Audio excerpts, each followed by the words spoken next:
Hey guys, tonight we begin with something deceptively sweet beauty. Not just any beauty, but the kind of beauty that could either crown you queen of the Victorian ballroom or quietly ruin your entire life. Imagine opening your eyes in the year 1855. The gas lamps glow like weary little moons outside your window. The clatter of carriage wheels echoes in the distance, and in the glass of your dressing table mirror, you see a face that could make poets write entire sonnets. Congratulations, you're beautiful. But here's the catch. In Victorian England, being too beautiful might not be the blessing you think. In fact, it could be the very thing that gets you in trouble. So before you get comfortable, take a moment to like the video and subscribe, but only if you genuinely enjoy what I do here. And let me know in the comments where you're tuning in from and what time it is for you. It's always fascinating to see who's joining us from around the world. Now dim the lights. Maybe turn on a fan for that soft background hum, and let's ease into tonight's journey together. You stand at the edge of a Victorian parlour. The wallpaper is patterned with roses so stiff and symmetrical, it feels like even the flowers are afraid to breathe. A piano tinkles in the corner. Someone's cousin is singing an overly long ballad about lost love, and every eye in the room keeps landing on you. You're not sure if it's admiration, envy, or judgment, but you know this: your beauty is no longer yours. It belongs to the crowd, to society, to the whispered conversations that will linger long after you leave the room. That's the trap. In the Victorian world, beauty isn't a shield. It isn't even a comfortable luxury. It's a spotlight you can't turn off.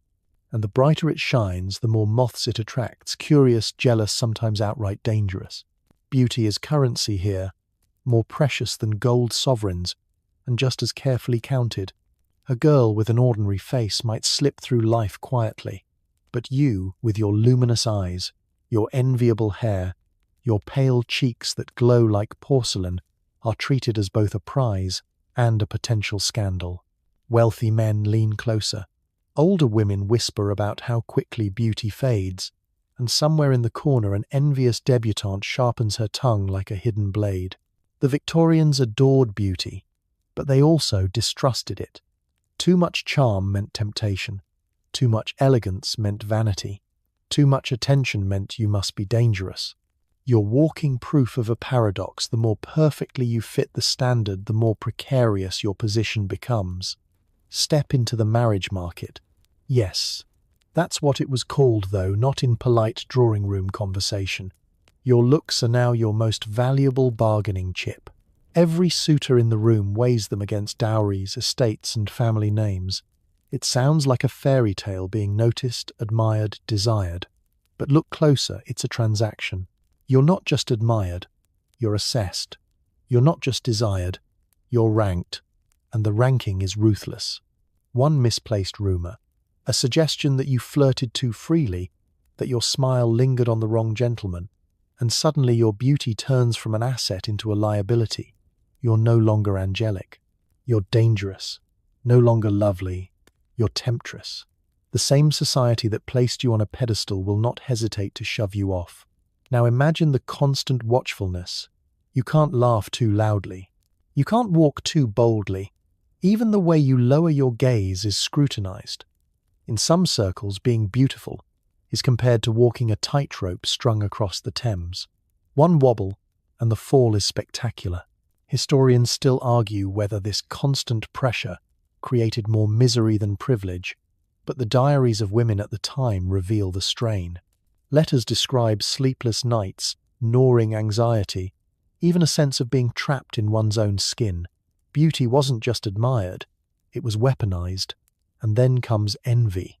Your peers don't simply admire your face, they dissect it. Her skin can't be natural, someone mutters. She must use arsenic powder. Yes, arsenic. Cosmetic products of the time were riddled with poisons, whiteners made of lead powders cut with mercury. Being too beautiful often came with the suspicion that you'd cheated with dangerous concoctions, slowly poisoning yourself for the sake of that glow. Even if you didn't, the whispers followed. Every blemish could be explained away as evidence of vanity. Every fainting spell could be blamed on overindulgence in cosmetics. In short, beauty never stood alone. It carried baggage. And the heavier the admiration, the sharper the claws of gossip. Imagine stepping outside a simple walk along a London street. You feel the glances, some fleeting, some lingering too long. A beautiful woman alone was an anomaly, sometimes even considered improper. You're told to lower your veil, to walk quickly, to avoid eye contact. Why? Because beauty draws danger. Men mistake glances for invitations. Police officers, instead of protecting you, might assume you're soliciting. You're caught in a paradox: hide your beauty, and be accused of false modesty; reveal it, and be accused of impropriety. It wasn't fair, it wasn't safe, and yet it was constant. Let's step back for a moment. You might be thinking, isn't beauty always an advantage? Isn't it the golden ticket? But in Victorian England, beauty could make you untouchable in ways you didn't want. A suitor might court you not for who you are, but for the ornament you'd become on his arm. A rival might spread rumours to cut you down before you stole the spotlight. A moralist might accuse you of luring men to sin simply by existing in a room. And here's the cruelest irony. The very qualities praised in art, poetry, and painting, delicate features, luminous skin, graceful figures, were also the ones that made you a target for scrutiny, suspicion, and sometimes outright hostility. Picture Queen Victoria herself, often portrayed as plain compared to her glamorous contemporaries. Some scholars suggest that her relative ordinariness actually worked to her advantage. She could embody morality, stability, domesticity.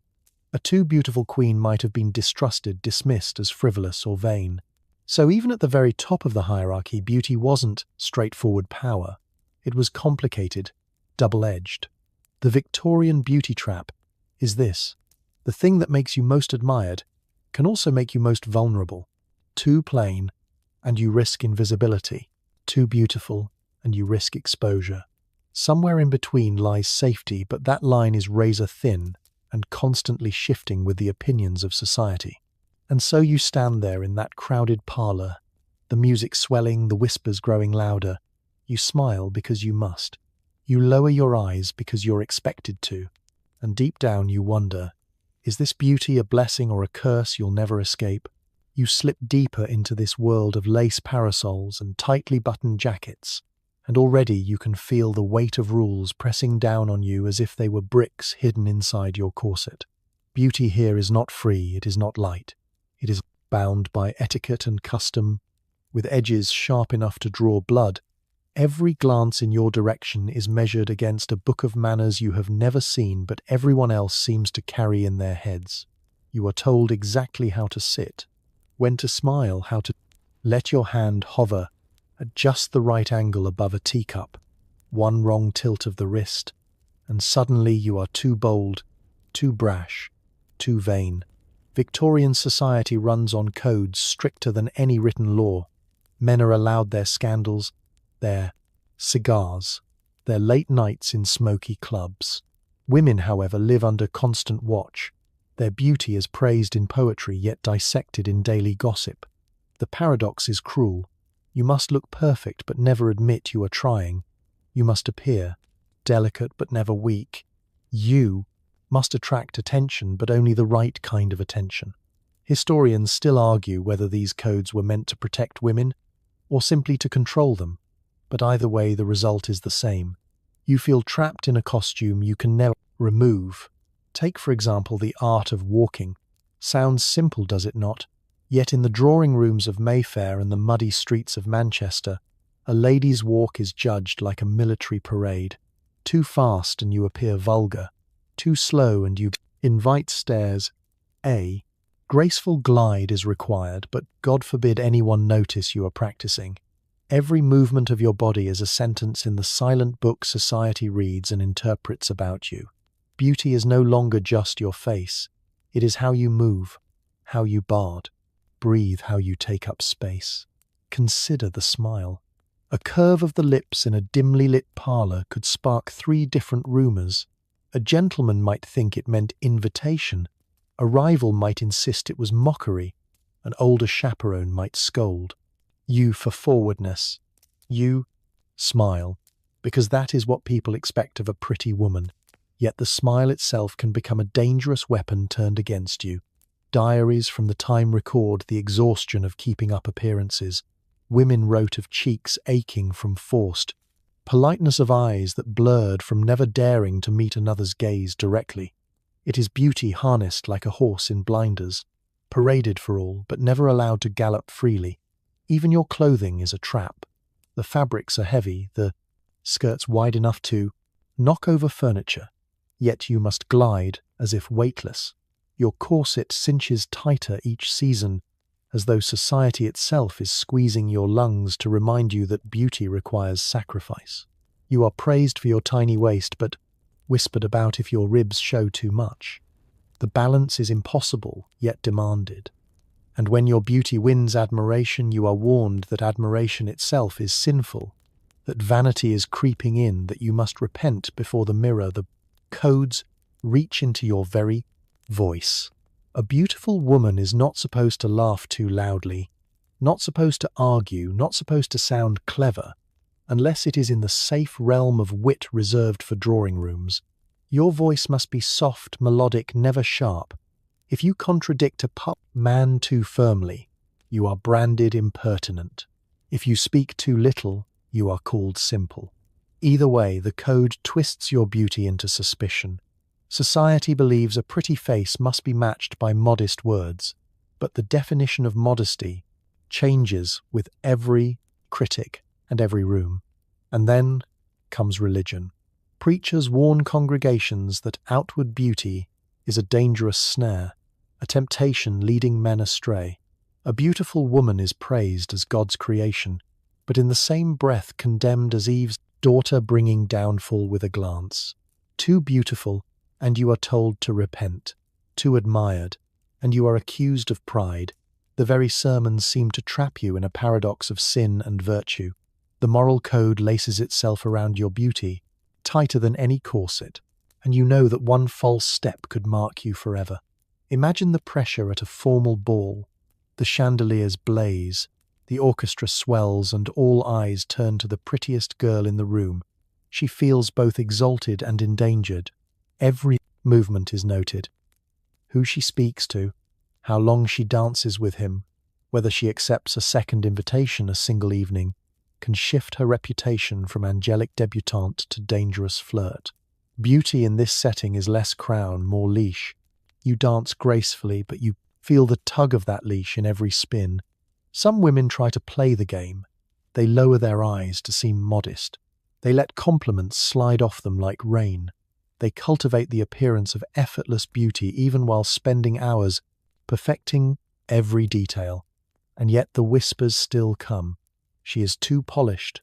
She is too admired. She must be vain or worse, cunning. The trap closes even on those who obey the codes, because the truth is, the rules are designed to keep you off. Balance, always striving, never secure. Historians point out that men wrote many of these rules. The etiquette manuals, the sermons, the lectures, all penned by male hands. The codes of beauty were never neutral. They were part of a system that prized women for appearance, but punished them for power. And yet the women themselves enforced it too. Mothers chided daughters, friends whispered. Warnings society at large became the chorus, reminding every beautiful woman that her gift was also her burden. You cannot escape it, even in the quiet of your bedroom. The mirror feels like an interrogator. Are you too pale? Are your curls arranged correctly? Is your gown modest enough? You prepare for the next day as though preparing for battle, but instead of swords and shields, you arm yourself with powder pins and a perfect posture. The war is unending, and the battlefield is your own reflection. And as you blow out the lamp and sink into restless sleep, you realize the cruelest rule of all beauty fades. That whisper lingers in every compliment, every stare, every envious glance. Your beauty is celebrated today, but tomorrow the same society will turn to younger faces and leave you with only memories of the trap you never asked to enter. You open your eyes to a new morning, and already the calculations begin. Beauty in Victorian England is never idle. It is currency circulating in the great market of marriage. Imagine a world where every glance, every compliment, every carefully arranged curl is weighed like silver on a scale. The parlor becomes an auction house, the dance floor, a marketplace. Your face is no longer just yours. It is a commodity to be traded for alliances, property, and a future. As you step into the Pastveil, crowded season in London, you realize that beauty draws suitors the way sugar draws flies. Young men with titles, older men with fortunes, even ambitious. Clergymen look you over as if they are assessing livestock. The courtship ritual is polished, polite, full of calling cards and careful bows. Yet beneath the surface it feels more like bargaining over a prized object than genuine affection. If you are too plain, you risk being overlooked. If you are too beautiful, you risk becoming a prize everyone wants, but no one truly values. Families talk about you as though you are an investment.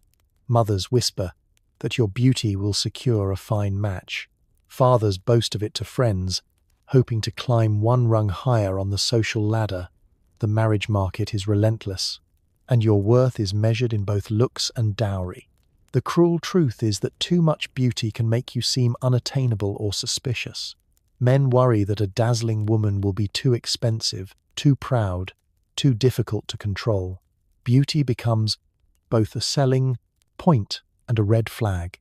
Consider the debutante ball. The chandeliers glimmer like stars, and every young woman steps into the room like a jewel placed on display. You dance with suitors under the watchful eyes of chaperones. Each turn around the floor is a silent negotiation. Your smile must be warm but not too warm, your gaze inviting but not lingering. A single misstep and the whispers begin.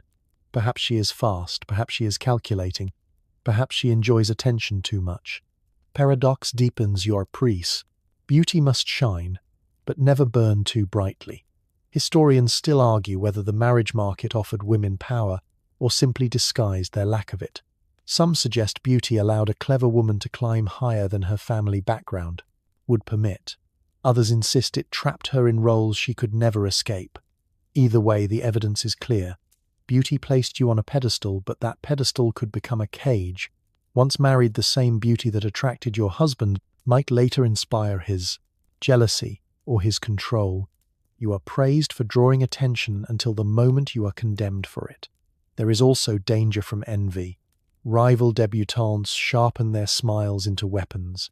Their mothers spread whispers like ink on blotting paper. That gown she wore was too daring, that laugh too loud, that face perhaps touched by dangerous cosmetics. A single rumor can tarnish your market value faster than moths devour silk. The very thing that once brought suitors to your door can just as quickly close every door in your face. The marriage market is not just about affection, it is about survival. For many women, the only route to security is through a good match, and beauty is supposed to help. Yet sometimes it does the opposite. A woman too beautiful may intimidate suitors who fear gossip or scandal. Others may pursue her only for display, like acquiring a rare painting. Beauty can trap you in a marriage where you are adored for your looks but ignored for your thoughts. Imagine sitting across from a potential husband. His conversation is polite, his smile rehearsed. You sense he sees you less as a partner and more as a trophy to polish and display. You laugh at his joke. Though it barely deserves a chuckle, your mother nudges you under the table, reminding you that beauty must be paired with charm. And so you perform once again in the endless theatre of Victorian courtship. You are admired, yet invisible, treasured, yet objectified. Even literature reflects this paradox. Novels of the era often feature the beautiful heroine whose fate is sealed by her looks. Sometimes she wins a grand marriage. Sometimes she is ruined by jealousy or scandal. Readers understood the message. Beauty is powerful but dangerous. Handle with care. The stories mirror the fears of society, reminding every young woman that her face could dictate her future more than her mind or her will.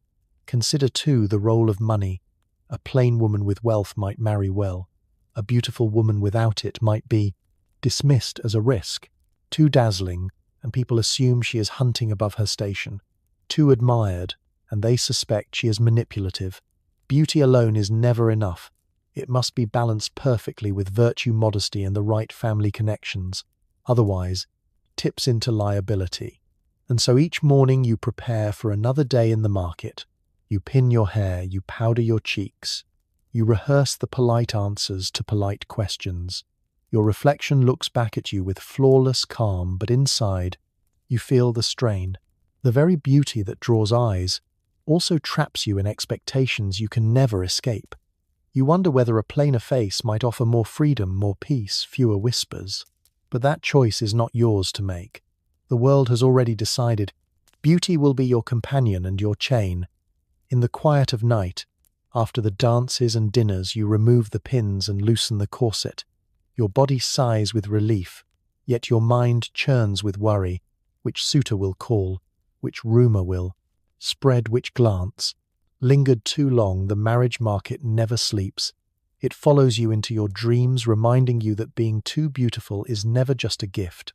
It is a gamble, and the stakes are higher than you ever imagined. You step outside into the narrow lanes of a Victorian town, and the air itself seems charged with whispers. It is not only admiration that follows you, but suspicion too. Beauty in this era is a double-edged sword, admired by some, feared by others. The neighbours peer through lace curtains, their voices low and sharp. She is too pretty, they murmur, as though loveliness is evidence of vanity, or even witchcraft.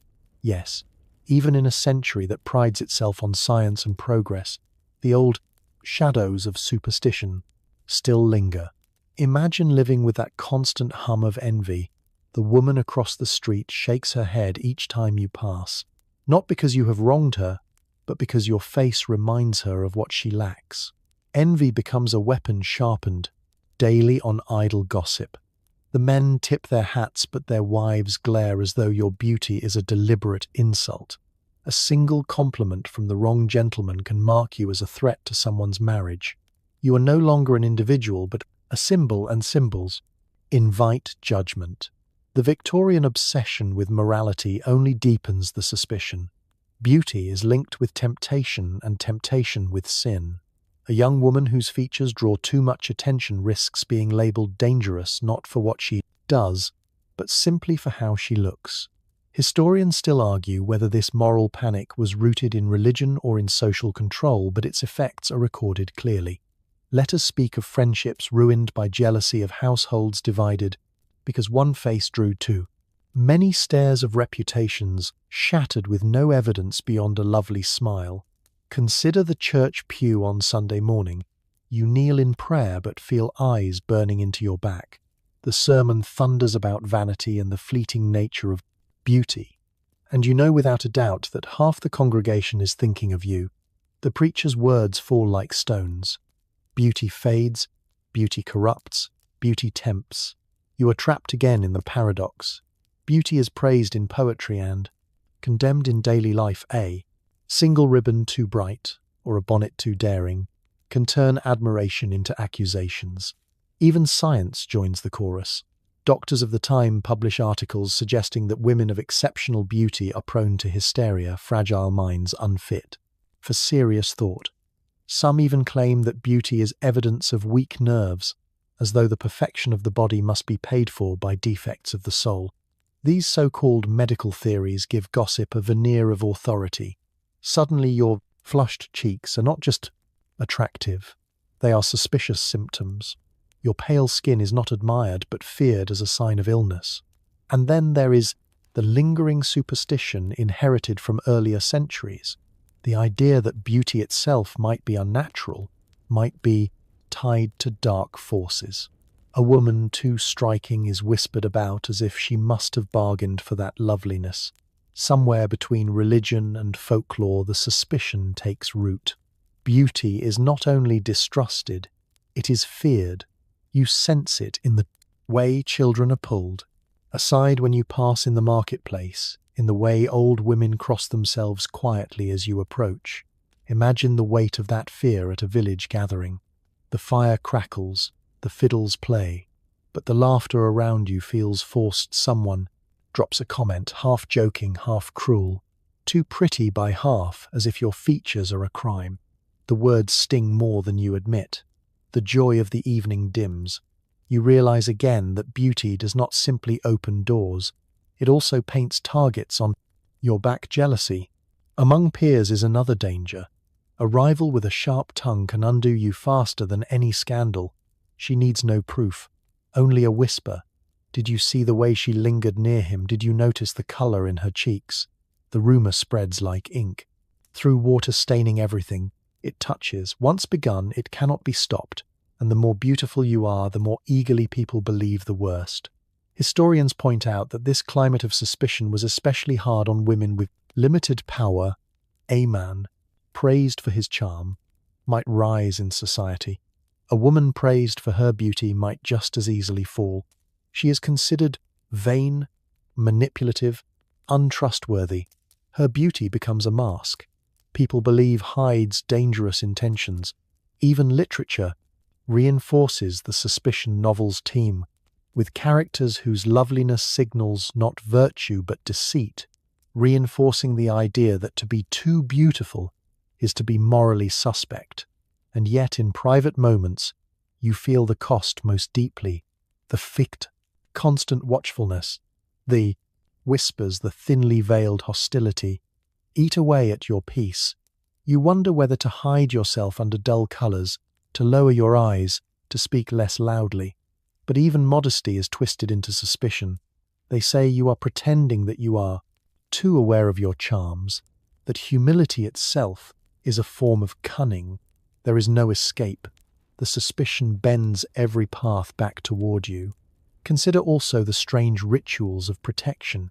Families sometimes encourage their daughters to downplay their looks to avoid envy.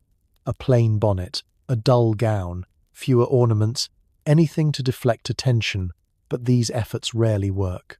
Beauty shines through, even when hidden, and the whispers return sharper than before. Too beautiful, too dangerous, too proud, the cycle repeats without mercy. And still you must endure. Imagine lying awake at night, the candle guttering low, replaying every glance, every word, every rumour. Could you have smiled less? Could you have spoken differently? Should you dull yourself to satisfy others? The questions chase each other endlessly like shadows across the wall. The truth presses in beauty is not freedom. Beauty is chains forged from suspicion and envy. When you rise the next morning, you prepare yourself again, smoothing your hair, arranging your gown, stepping into a world where admiration and hostility are twins. Beauty will open doors and slam them shut. Beauty will win applause and provoke envy. Beauty will draw friends and create enemies, all at the same time. And you are left balancing on that tightrope again, hoping to make it through another day without slipping into scandal. The gas lamps flicker in the evening haze, and you find yourself walking past a row of shops, their windows gleaming with silk ribbons, ivory combs, and the latest fashion plates from Paris. You pause to look, and instantly feel the tug of another chain, one forged by society's obsession with appearances. Fashion is not merely clothing here, it is a moral declaration. Each choice of fabric, colour, or cut becomes a statement judged by everyone from your neighbour to the morning papers. The prettier you are, the more heavily those judgments weigh. The Victorians believed beauty must be dressed properly, contained by layers of fabric and strict rules. A gown too bright or too daring suggests vanity. A skirt too short above the ankle shocks propriety. Even the width of a ribbon could provoke discussion. Fashion is a language, and if you are too beautiful, every sentence you wear is interpreted in the harshest tone.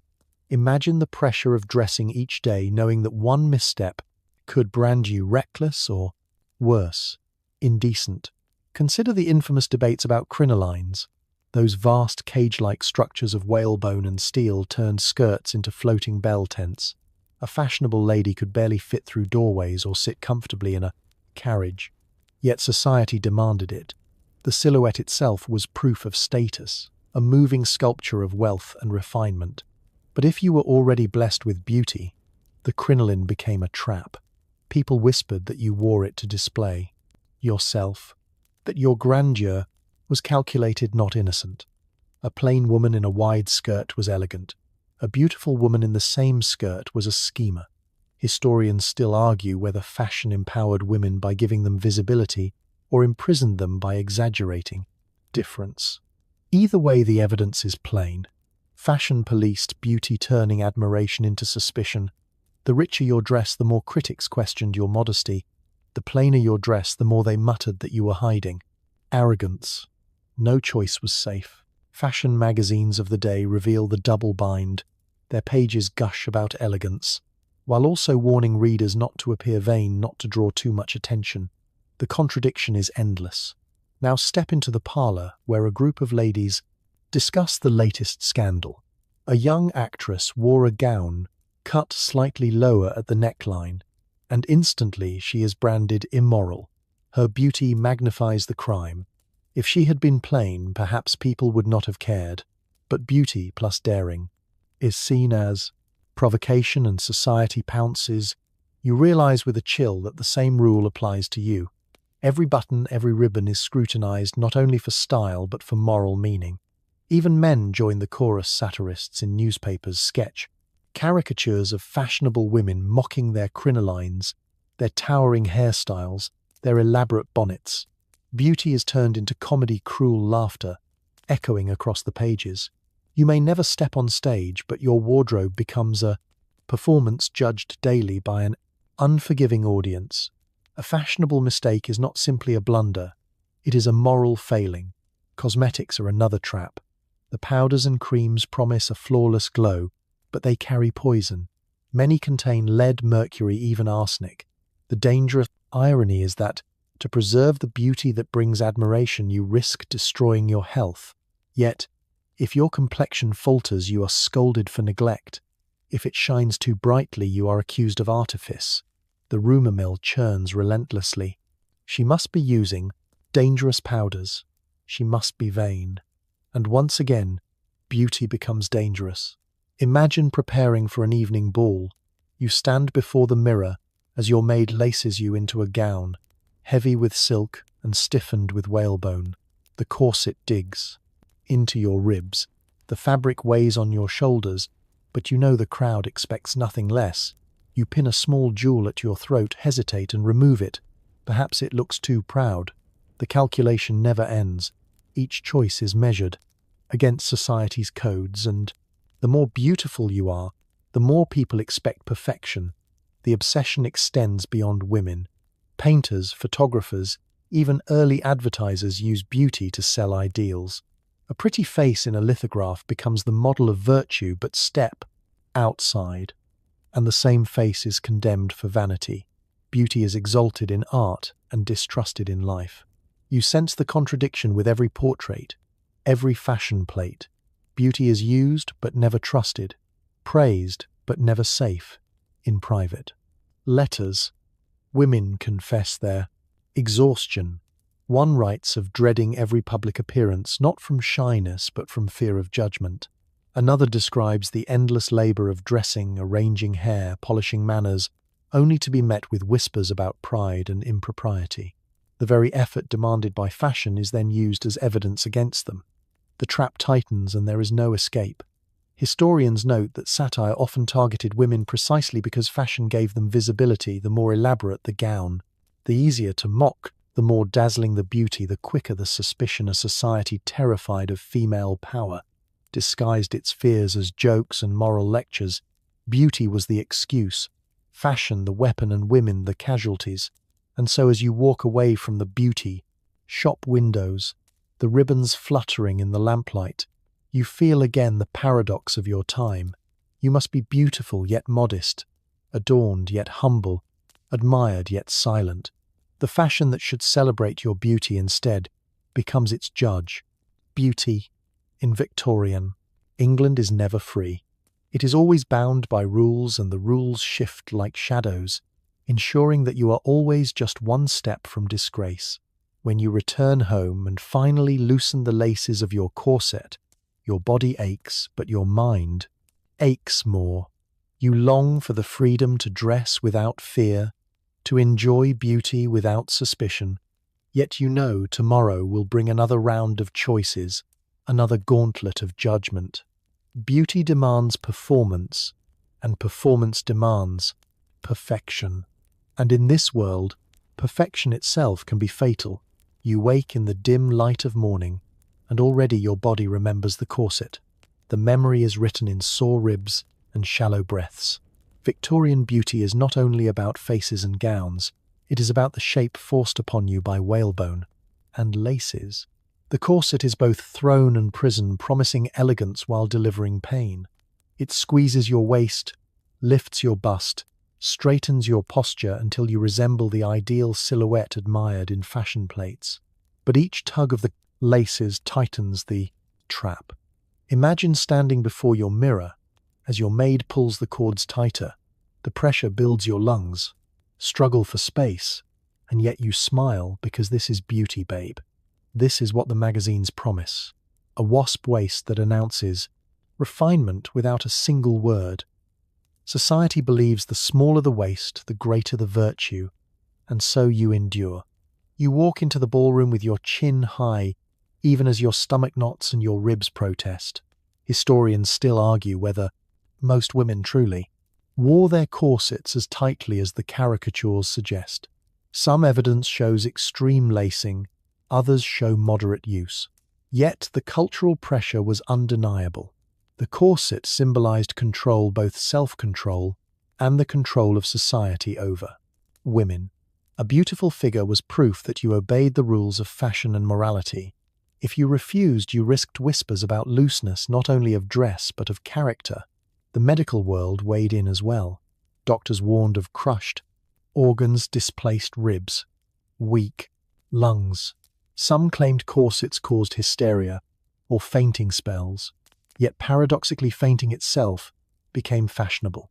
A swoon in a crowded room confirmed delicacy, confirmed femininity. It was beauty, redefined as fragility. The corset created the very weakness society claimed to pity but secretly admired.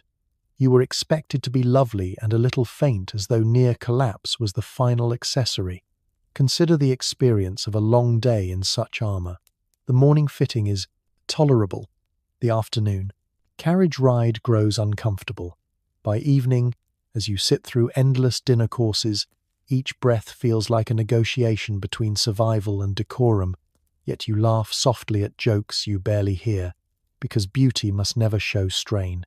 You sip water, not because you are thirsty, but because it is the only thing you can keep down in such confinement. The corset also carries social meaning. Wealthy women wear silk-lined versions trimmed with lace. Poorer women endure stiffer, rougher designs. Yet all are judged by the silhouette produced. Too thick a waist and your beauty is dismissed. Too dramatic a waist and your vanity is condemned. There is no safe middle ground.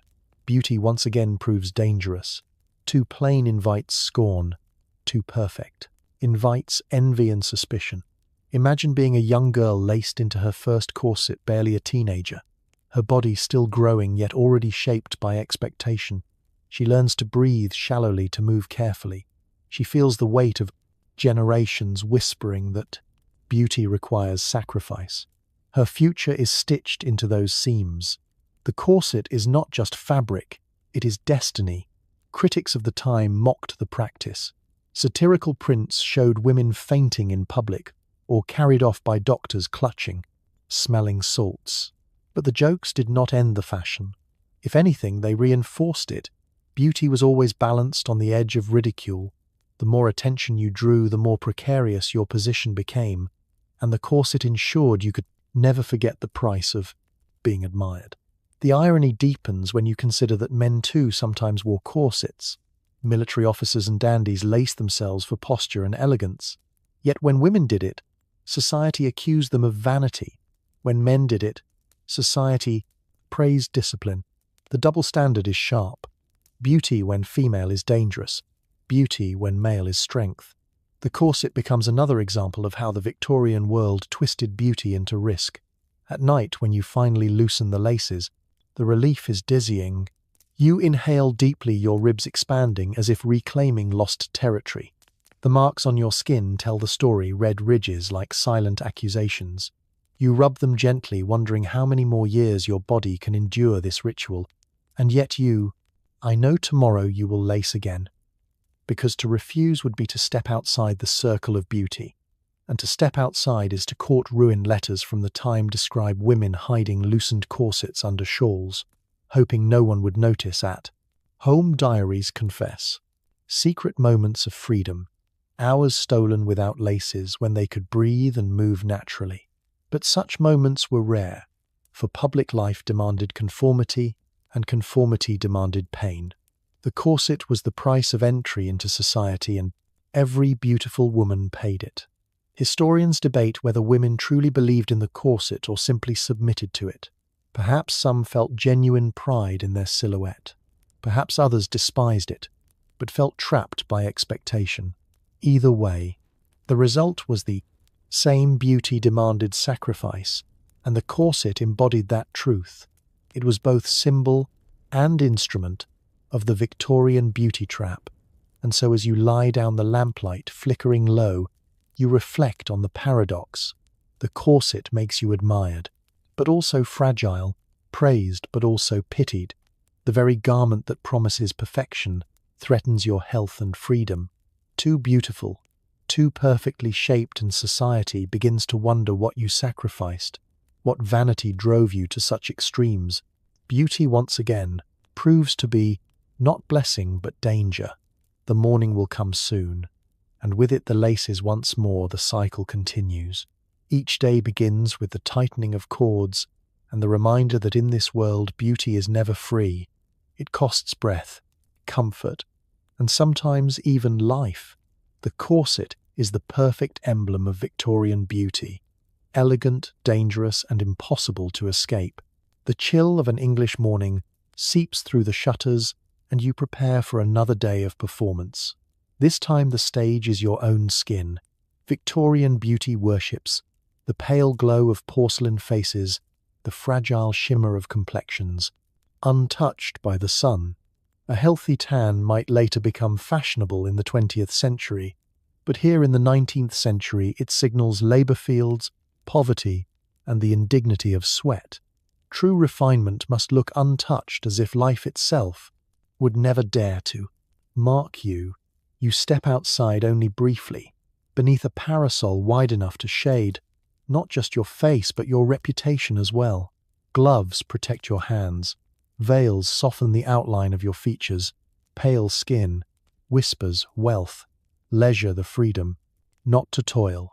Yet beneath the admiration lurks another danger. Too much pallor invites suspicion that you are ill. Tuberculosis, the wasting disease of the age, is almost a fashion statement. Artists paint heroines with hollow cheeks and luminous eyes. Poets write of beauty fading like a candle. Historians still argue whether society romanticized illness because it genuinely admired fragility, or because it feared health in women as something too vigorous, too threatening.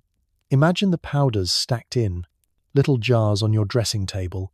They promise the perfect glow but carry poison. Arsenic wafers lead, based creams, mercury tinctures. The advertisements speak of radiance of youth. Preserved yet in secret, doctors warn that these concoctions corrode the skin, weaken the body, and shorten lives. To chase the pale perfection that society demands, you risk slow poisoning.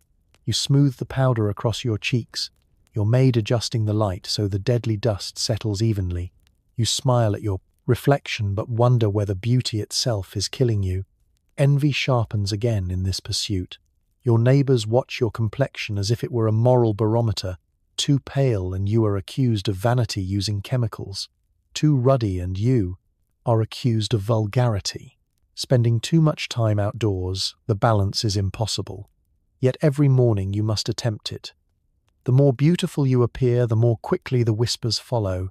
She must be hiding something. She must be ill. She must be vain.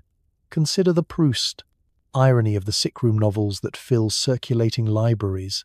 The pale heroine wasting away upon her pillow is described with reverence. Her beauty glows, even as her health fades. Young readers sigh over her delicate charm.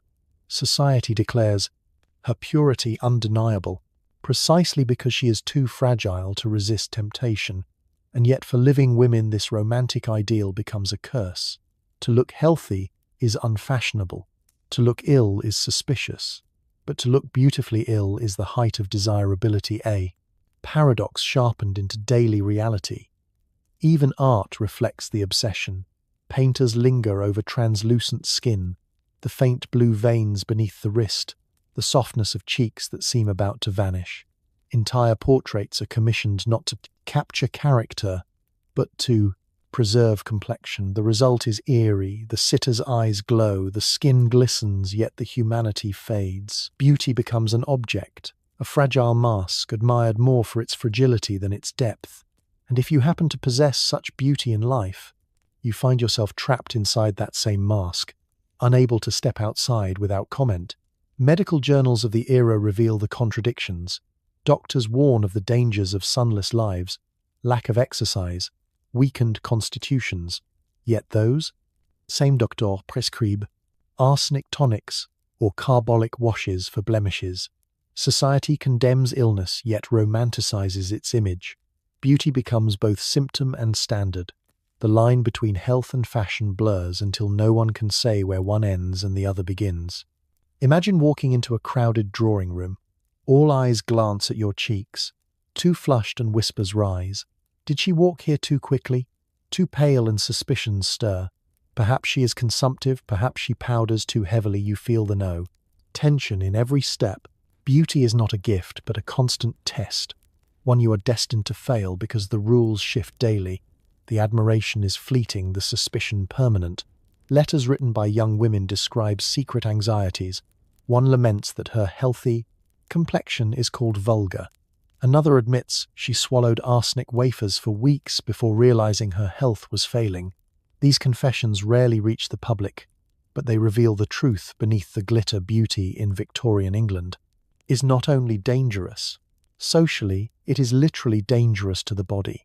And still you persist. The parasol, the gloves, the veil, the powders. You cannot step outside the game because to do so would mark you as careless, plain, perhaps even coarse. The standards press down like invisible hands, pushing you into choices that corrode even as they flatter. You tell yourself it is worth it. You tell yourself survival depends on it. Yet deep down you know that the very society praising your pale glow is the one poisoning you. Slowly, historians today debate whether women truly believed in the romantic ideal of fragility, or whether they endured it as another chain of expectation.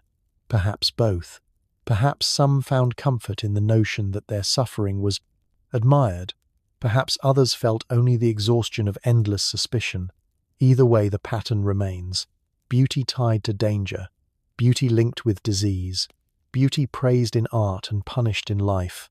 As you extinguish the lamp at night, you catch your reflection one last time. The pale glow seems almost ghostly, already fading into shadow.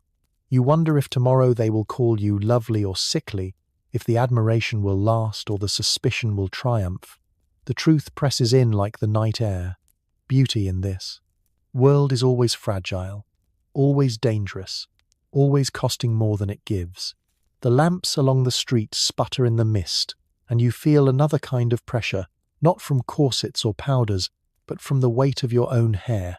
In Victorian England, a woman's hair is more than decoration. It is currency. It is spoken of in poems, painted in portraits, preserved in lockets, and even sold in secret markets. A cascade of shining curls can elevate your beauty to legend, but it can also spark endless gossip, suspicion, and envy. You realize that every strand carries meaning. Imagine sitting for hours while your maid arranges the elaborate styles demanded by fashion. Braids twist into crowns, ringlets tumble down shoulders, hairpieces are added for volume. Hot irons hiss in the air, releasing the scent of singed strands. Each step is a ritual of control and endurance. The finished result is magnificent but heavy. Your scalp aches, your neck stiffens, and yet you must smile as though the crown upon your head were weightless. Beauty here is measured by length, thickness, and shine. The longer the hair, the more virtuous the woman, so the magazines insist. Yet historians still argue whether this belief was rooted in ancient symbolism of purity or simply in commercial demand, since the hair trade flourished on the locks of the mind. Poor yes, the trade is real. Walk down a London alley and you may see signs promising to buy hair for cash. A peasant girl sells her braid to feed her family, while a wealthy lady pins those same strands into her coiffure. The irony is sharp. Beauty for one becomes survival for another. Your luxurious mane may not even be entirely your own, but society will still judge you by it. They will whisper if it gleams too brightly. They will sneer if it dulls. They will gossip if you cut it. They will condemn if you show too much of it. Hair is also tied to morality, too loose and flowing, and you are called wild, immodest, perhaps even sinful. Too tightly bound, and you are called plain, repressed. The balance again is impossible. At evening, gatherings a single curl, slipping free from its pins, can set tongues wagging. Some call it charming, others call it careless. Either way, your beauty becomes the subject of debate. The hair upon your head transforms into a battlefield where reputation is won or lost. Consider the mourning customs. When a family grieves, hair is cut, preserved, woven into jewelry or tucked inside lockets. A beautiful woman's hair is not only admired in life, but treasured in death. Yet even this sentiment carries danger. Imagine knowing that your locks could one day be displayed as relics, that your beauty is never entirely your own but always claimed by others. The very strands that draw admiration also mark you as property. Poets of the age rhapsodize about golden tresses, raven, curls, shining auburn waves. Painters linger over detail, brushing light across strands until they glow like halos. But the more art celebrates hair, the more real women suffer under expectation. If your hair is not long enough, thick enough, luminous enough, you fail. If it is too perfect, you are accused of vanity or witchcraft again. The cycle continues without mercy. Even men are caught in the storm, though in different ways. A gentleman's beard or mustache signals strength or weakness depending on fashion. Yet when women grow attention, it is never flattering. A woman with striking hair is praised in verse, but suspected in life. Too much beauty always circles back to danger. A halo becomes a target. A crown becomes a cage. Imagine the private rituals at night. The maid unpins the curls one by one, laying hairpieces aside, brushing through tangles. The weight lifts, yet your scalp throbs. You sigh with relief, but also dread. Tomorrow the process begins again. Hours of work for moments of approval and endless risk of suspicion. Diaries from the time mention the exhaustion of hair care, the aching arms from brushing, the sleepless nights spent protecting elaborate styles. Women confess they sometimes longed to cut it all away to be free, yet they knew freedom would cost them their place in society. The hair also carries associations of temptation. Biblical echoes linger. Samson, Delilah, Eve. The Victorians see long flowing hair as both purity and danger. A woman too beautiful with hair too lush is blamed. For leading men astray, she does nothing but walk into a room, and still accusations gather. She is a siren, a temptress, a danger to the moral fabric. The strands upon her shoulders transform into symbols far beyond her control. Historians point out how hair also fed industry. Locks from across Europe were collected, sorted, dyed, sold. Thousands of wigs and hairpieces crossed oceans. The beauty standard was not only cultural, it was commercial. A woman's value was measured strand by strand and entire. The markets thrived on that measurement. Beauty thus became economy, and economy sharpened the dangers. Now picture yourself at a ball. The chandeliers shimmer, the violins soar, and you feel eyes on your hair more than your gown. The shine catches, the light, and whispers ripple across the room. Some admire, some envy, some accuse. Did she purchase it? Did she cheat with dyes? Did she spend hours in vanity? The admiration is never pure. It is always tangled with suspicion. At night, when you braid your hair loosely, for rest you reflect on the paradox. The strands that mark you as beautiful also mark you as vulnerable. You cannot hide them, you cannot stop them from growing, and yet you are never free from their weight. Beauty clings even when you long to bow.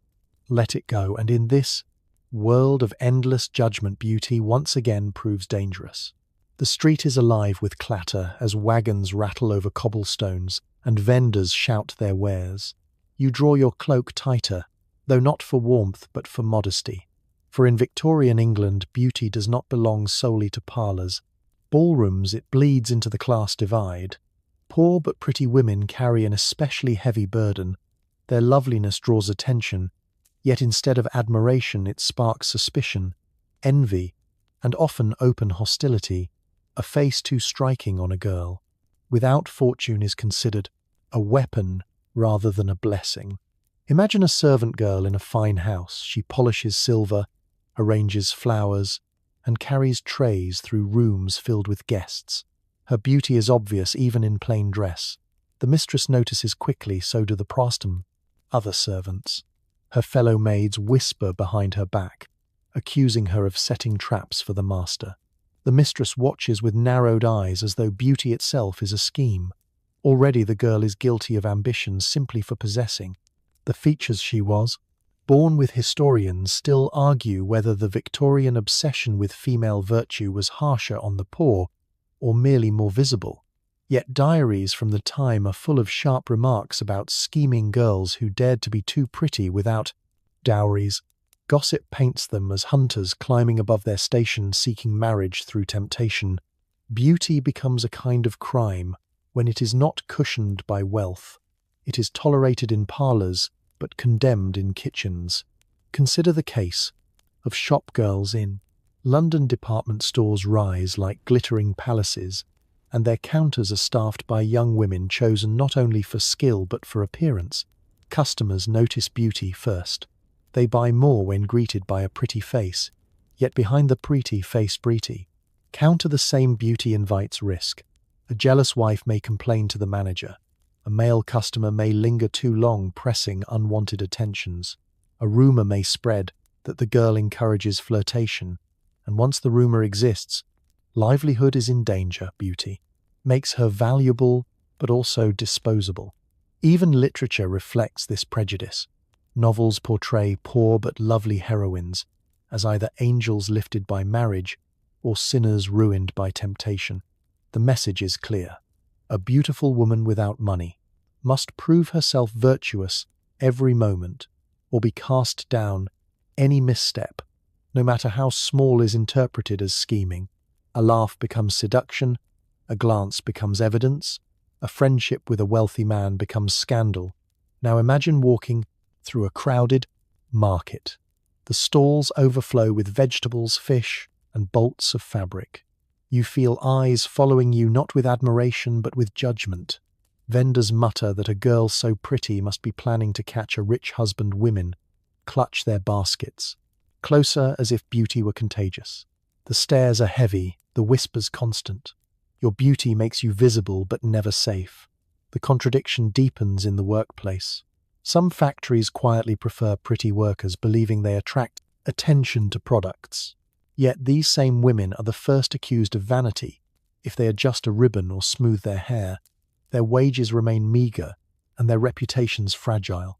At any moment, a jealous overseer or a suspicious co-worker can turn admiration into condemnation. Beauty at the bottom of society is not a ladder, it is quicksand.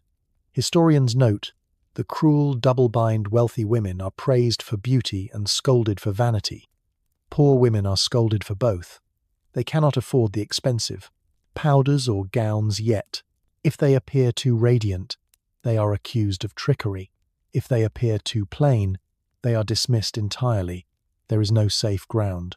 The very feature that should uplift them instead becomes the spark for endless suspicion. Consider, too, the danger of exploitation. Employers and landlords take advantage of beauty, offering favours in exchange for silence. A woman too beautiful risks becoming the subject of rumours whether or not she accepts attention. Refusal breeds anger, acceptance breeds scandal.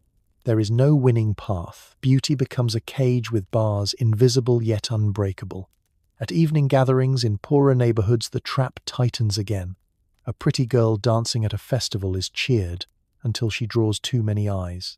Then, suddenly, she is accused of vanity or immorality. The same neighbors who applauded her moments before now whisper warnings to their sons. Beauty flips from celebration to condemnation in the span of a single song. You learn quickly that every smile is dangerous, every laugh an invitation to slander. Even religion plays a role. Ministers warn that beauty without humility is a curse. They preach that poor but pretty women must be especially careful lest their looks become snares for men. The sermons echo through chapels, reminding you that what you were born with can condemn you before you even act. The weight of such warnings presses harder on those without wealth to shield them. Beauty without money is framed as temptation itself, and yet, despite the dangers, beauty still holds power. Some poor women marry well. Some escape poverty by catching the eye of men with means. But these stories are retold with bitterness, often cast as cautionary tales. She schemed, she tricked, she trapped him. Rarely is love acknowledged. Rarely is agency admitted. Beauty again is rewritten by others, never by the woman who possesses it. As you lie down after another day of stares and whispers, you reflect on the cruel truth. Beauty is not neutral, it is read, like a book by everyone around you, and the interpretation is rarely kind. For the poor it is often the heaviest burden. Too beautiful and you are envied, distrusted, accused. Too plain and you are invisible. Either way you are trapped. Beauty meant to uplift instead becomes the chain that binds. The theatre is buzzing with anticipation. Carriages line the street lamps, spill golden light onto velvet gowns and polished boots. Inside, the air trembles with perfume and chatter. Yet as the curtain rises, all eyes are not only on the stage, but on the women who dare to stand there. In Victorian England, an actress may be adored for her beauty, but she is never trusted. Her face becomes a spectacle, her body a commodity, her reputation a fragile glass that can shatter with a single rumor. Imagine being one of these women. You step into the spotlight, your costume glittering, your hair styled in elaborate curls. The audience gasps not just at your lines but at your presence. For a moment you are radiant, yet admiration quickly twists into suspicion. The very beauty that wins applause also invites judgment. Society whispers that actresses are no better than courtesans, that their talent is a disguise for immorality. Historians still argue whether this stigma was rooted in class, prejudice, or in fear of women wielding public influence. Either way, the result is clear. A beautiful actress walks a narrow line between fame and disgrace. Consider the irony. The same men who condemn actresses for immodesty flock to theatres night after night. They write letters, send gifts, linger at stage doors. They call the actresses dangerous yet cannot stay away. Beauty becomes both bait and blame. The actresses themselves are trapped by the contradiction. Their livelihood depends on their looks, yet those same looks are used to ruin them in gossip columns. Newspapers thrive on this double standard. They print glowing reviews of performances alongside snide remarks about appearances. One day you are praised for your enchanting eyes. The next you are mocked for being too bold, too alluring, too much. The press acts as judge, jury, and executioner, and for women whose careers depend on public approval, this scrutiny is devastating. A single scandal, real or invented, can end everything. Imagine leaving the stage after a triumphant performance. Your heart races with exhilaration, but outside the theatre a crowd waits. Some cheer, others jeer. A jealous wife hisses that you lure men away. A clergyman mutters that your beauty is a snare. Children laugh, pointing at the bright paint of your stage makeup. You hurry into the carriage, knowing tomorrow's papers will decide whether you are angel or temptress. The suspicion extends beyond the theatre. Wealthy patrons sometimes keep actresses as mistresses, fueling the stereotype that beauty on stage is inseparable from vice. Even women who resist advances are assumed guilty. The prettier the actress, the more certain society seems of her corruption. Beauty that should be celebrated as talent's partner becomes evidence of moral failure. Even literature echoes the stigma. Novels feature actresses as tragic figures, dazzling yet doomed. Their beauty is portrayed as both gift and curse, leading them into ruin. Readers absorb the lesson. A beautiful woman who steps into the public, I will pay the price. Whether in fiction or reality, society insists the cost of beauty is downfall. Now consider the private life of such a woman. She returns home after midnight, exhausted from performance yet too alert to sleep. She removes her costume layer by layer, wipes the paint from her cheeks. The reflection in the mirror shows not a siren but a weary worker, yet outside the world will never believe it. Neighbours whisper, lovers boast, critics sneer. Her beauty has been transformed into a public property dissected by strangers. She may long for anonymity, but anonymity is denied to the too beautiful. Historians point out that despite the stigma, some actresses carved remarkable lives. They earned fortunes, travelled widely, even supported social causes. Yet even their successes were shadowed by gossip. A beautiful woman in control of her career was deemed threatening. Newspapers painted her as manipulative, her beauty as a weapon. Men in power feared her independence and masked that fear as moral outrage. The paradox deepens with opera singers and dancers. Their beauty was essential to their art, yet the same qualities drew scorn. A plain performer might be judged only on skill, but a beautiful one was judged first on appearance, and then condemned for it. No amount of discipline or talent could outweigh the suspicion. Beauty remained a liability even when paired with brilliance. Imagine again the applause ringing through the theatre. You bow, smiling though inside you. Feel the weight of every stare. Every clap is double-edged. Each cheer hides a murmur of suspicion. Each bouquet of roses may conceal a rumour waiting to bloom. The stage is both crown and gallows. Beauty lifts you high and threatens to drop you in the same moment. In quieter moments, perhaps you walk alone through empty streets after rehearsal.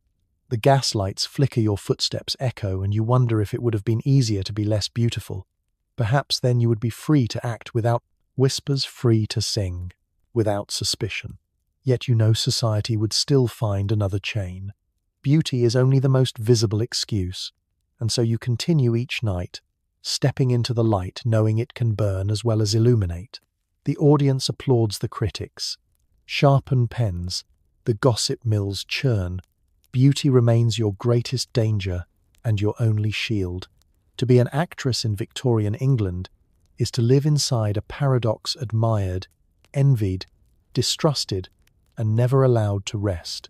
The morning sunlight slants across your dressing table, and with it comes another weight, not of corsets or gossip, but of science, or at least what passed for science in Victorian England. The doctors of the day were eager to classify, measure, and diagnose, and beauty became one more subject for their scrutiny. If you were too beautiful, you might find yourself the object of medical theories that turned admiration into suspicion. Physicians claimed that your striking features were symptoms of fragility, weakness, or even dangerous passions. The same face praised in poetry could be condemned in a doctor's office. Imagine sitting stiffly in a consulting room. The air smells of carbolic soap and damp books. A physician peers at you over spectacles. He does not see you as a woman but as a specimen. Your luminous complexion is interpreted as a sign of nervous delicacy, your wide eyes as proof of hysteria, your slender waist as a marker of weakness.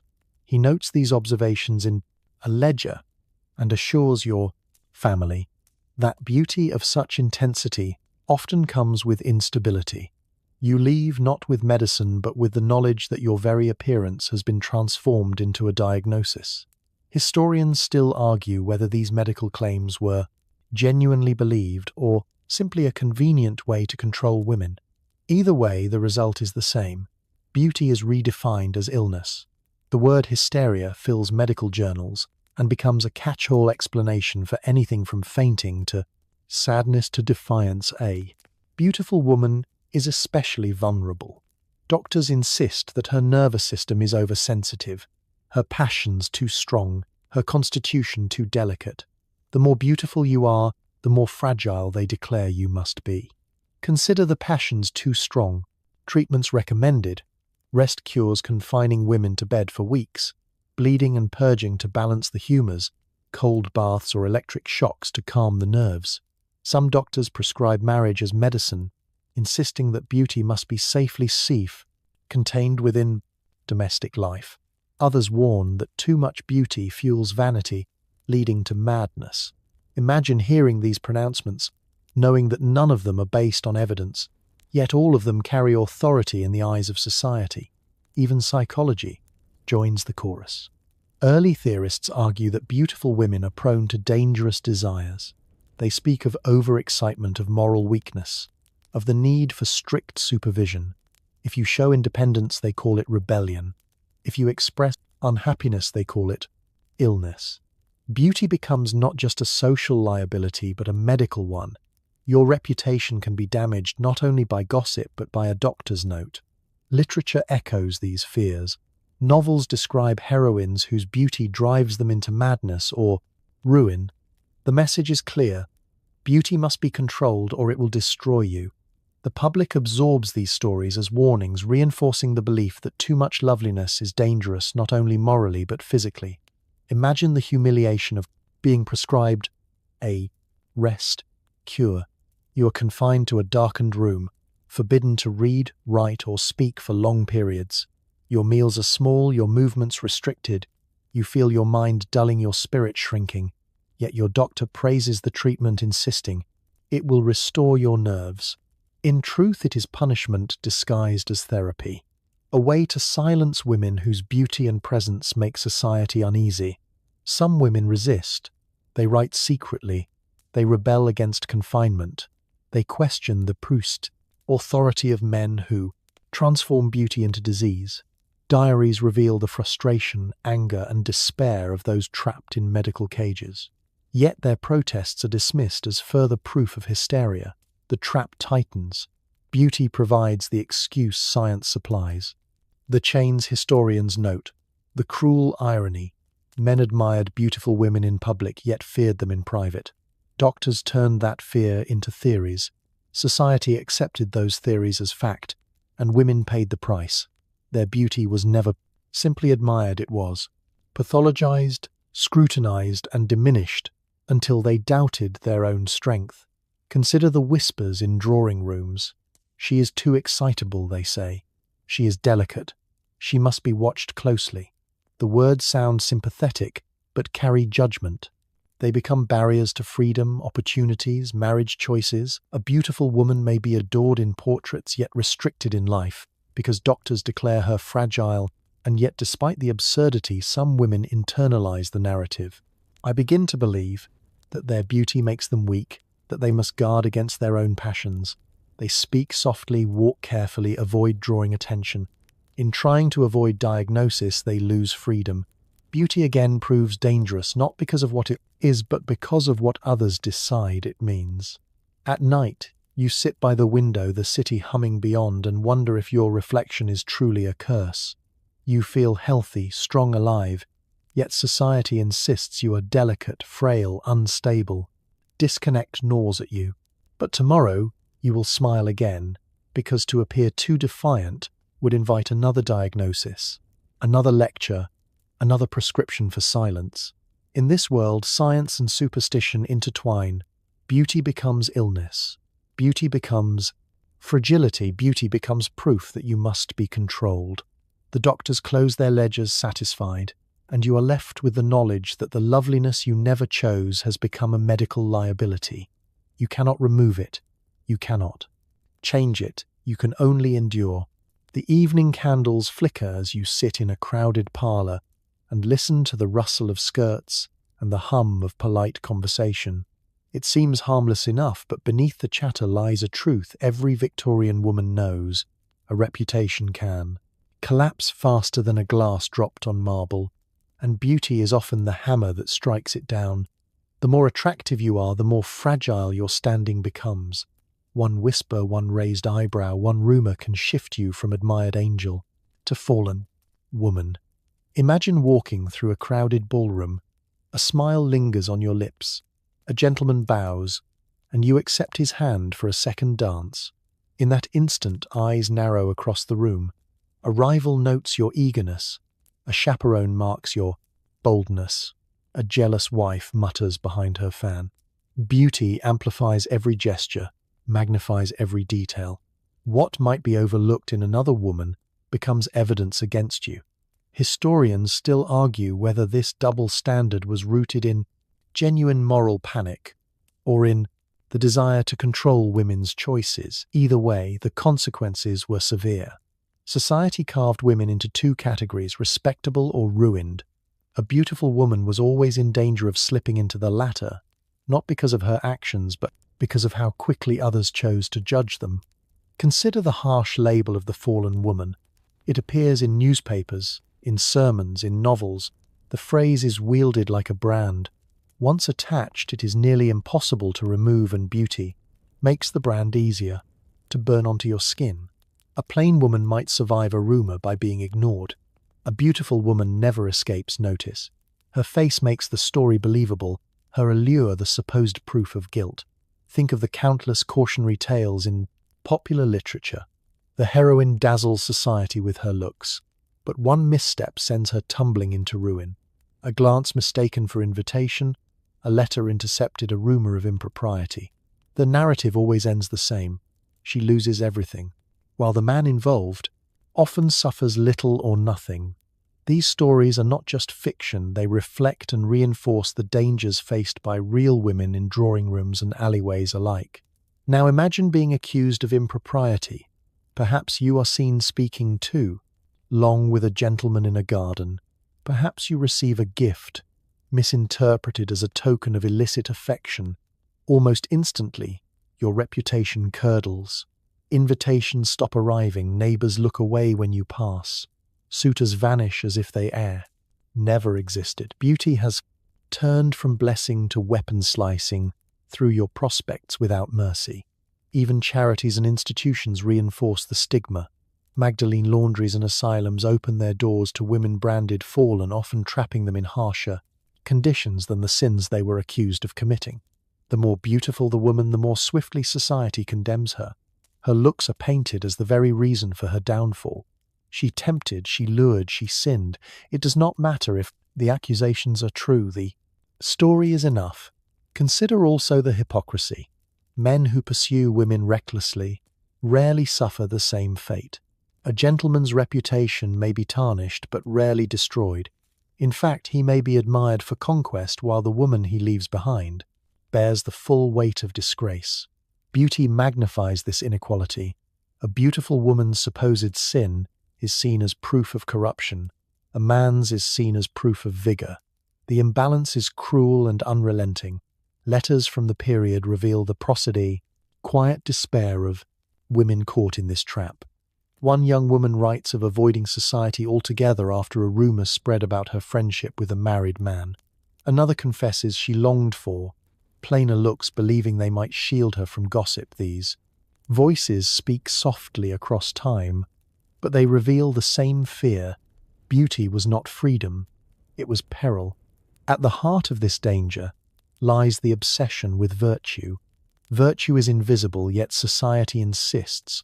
Beauty makes it visible, a woman too. Beautiful is assumed to lack it or to be constantly at risk of losing it. The gaze of men becomes her responsibility, the jealousy of women her fault, the judgment of society her burden. She walks a line thinner than thread, knowing one stumble could define her forever. Imagine the loneliness of living under such suspicion. You smile carefully, you speak cautiously, you monitor every step, yet still you cannot control how others interpret you. Beauty ensures you are always visible, always vulnerable. A plain face may hide in the crowd, but you never can, and so you live half in shadow, half in fear, performing respectability with exhausting precision. Historians debate whether beauty truly ruined more lives, or whether the stories exaggerate the danger, yet the fear itself is recorded in diaries, sermons, and novels. The anxiety was real. The whispered warnings were constant. Mothers told daughters to guard their looks carefully, to never appear too bold, to never trust admiration. Beauty demanded vigilance, and vigilance consumed lives. And so, as the night deepens and the last candle gutters out, you lie awake, replaying the day in your mind. Did you smile too brightly? Did you speak too freely? Did someone misinterpret your glance? Tomorrow may bring whispers you cannot. Silence. Your beauty ensures they will spread quickly and stick firmly. You fall asleep knowing that in this world, loveliness is not safety but exposure, not protection but risk. The cruel paradox returns. Beauty raises you high only to place you closer to the edge. The more radiant the light, the sharper the shadows. And once branded a fallen woman, there is no climbing back. Society has written the ending before you have even lived the story. The city is loud, with the sound of presses thundering in basements, and the shouts of boys hawking the latest editions on street corners. Beauty has found a new stage, and it is not the ballroom or the theatre. It is the printed page. Painters once captured the glow of faces for private galleries. Now photographers sell portraits to anyone with coins to spare. A lovely face becomes more than admiration. It becomes currency. And you realize that being too beautiful in Victorian England means being transformed into a commodity. Imagine walking into a photographic studio. The air smells faintly of chemicals and hot lamps. A stiff chair waits in the center of the room. You sit while the photographer arranges your posture, adjusts the tilt of your chin, instructs you not to blink. The process is slow, the equipment heavy, yet the result will circulate far beyond your control. Cabinet cards and cartes de visite are collected, traded, displayed in albums beauty once belonged to. Mirrors, now it belongs to strangers. Historians still argue whether photography liberated women by granting visibility or trapped them by amplifying scrutiny. Either way, the evidence is clear. A beautiful woman finds her likeness spreading faster than rumor. Admirers treasure her image. Critics dissect it. Rivals envy it. Beauty ceases to be personal and becomes product. Consider the painters too. A portrait by a fashionable artist is not only art, but advertisement. The sitter's beauty is polished, idealized, immortalized. Yet the painting hangs in salons where strangers whisper about the curve of the lips, the glint in the eye. The woman herself may never hear the comments yet. Her reputation shifts nonetheless. Her beauty has been lifted from her body and placed on display. Even newspapers join the trade. Sketches of society women appear in illustrated columns, praising their gowns, their features, their allure. The press devours beauty and spits it back as gossip. One day you are praised for elegance. The press devours. Next mocked for extravagance. The cycle is endless. And once beauty is public property, it can no longer be defended. Imagine the unease of seeing your own face in a shop window. The print is meant to flatter, yet you feel exposed. A stranger stares, lingers, smirks. Another purchases the card, perhaps, to admire, perhaps to mock. You are not present yet, you are judged. Your image has become both shield and target. The danger deepens when commerce takes hold. Hair sellers advertise tresses said to come from beautiful women. Cosmetic companies claim their powders are used by society. Beauties, perfume bottles carry the likeness of elegant models. Beauty becomes sales, pitch, endorsement, commodity, and the women themselves often earn nothing for it. Their faces fuel profits, while their reputations grow fragile. Letters from the time reveal discomfort. One woman laments that her photograph sold without her permission. Another complains that her likeness circulated in caricatures. She never posed for beauty. Once more proves dangerous, not because of flaws, but because of its very perfection. The more radiant the face, the more easily it is used. The more admired the features, the more ruthlessly they are exploited. Consider, too, the collectors. albums of cart. Visit Phil parlours. Men boast of owning the likenesses of society's most beautiful women. The practice seems harmless, until you realise the implications. Women are catalogued, traded, discussed, like rare stamps, their beauty detached from their rhyme, humanity. Their images valued while their voices silenced.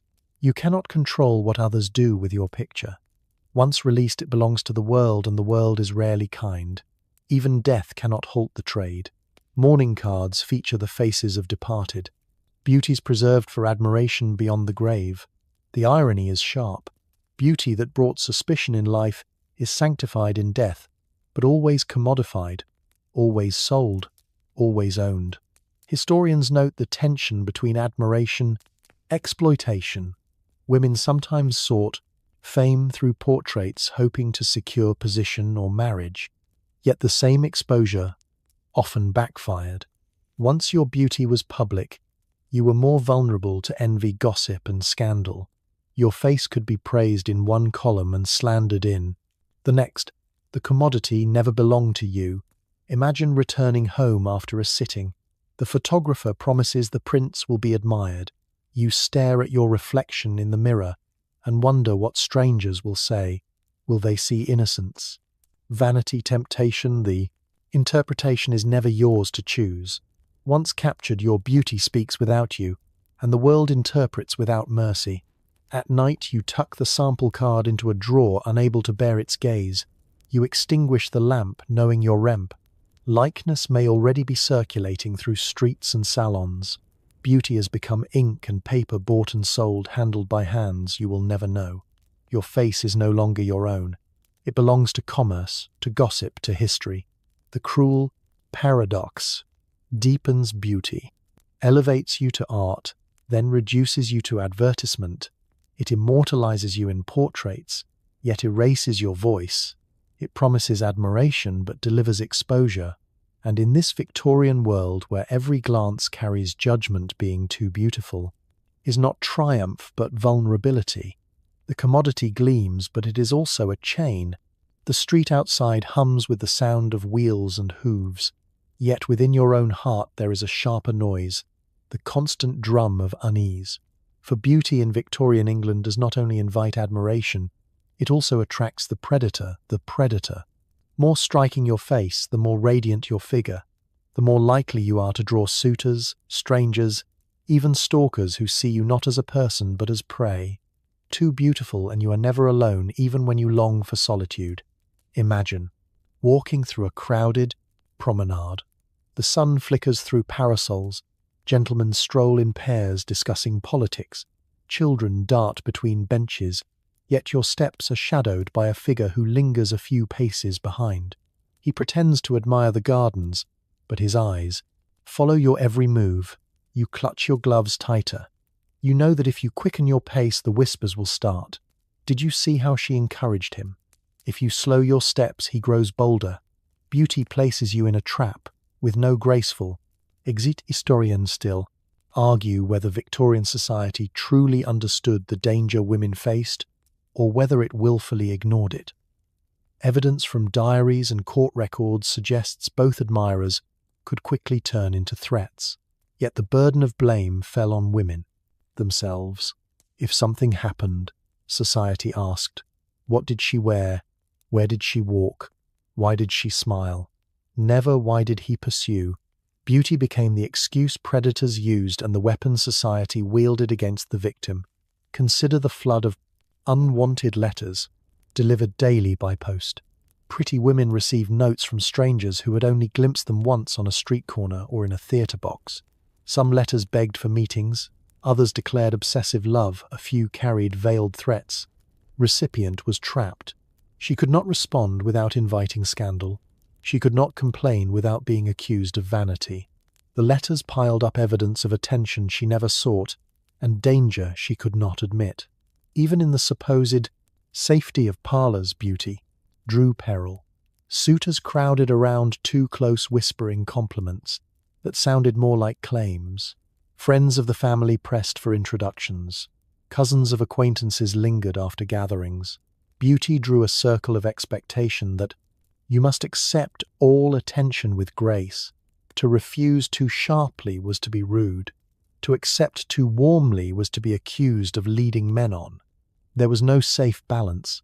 Imagine the carriages waiting after an evening concert. A gentleman insists on escorting you, though you never asked. His hand brushes yours too often. His words drip with entitlement. When you pull back, he laughs as though you were playing a game.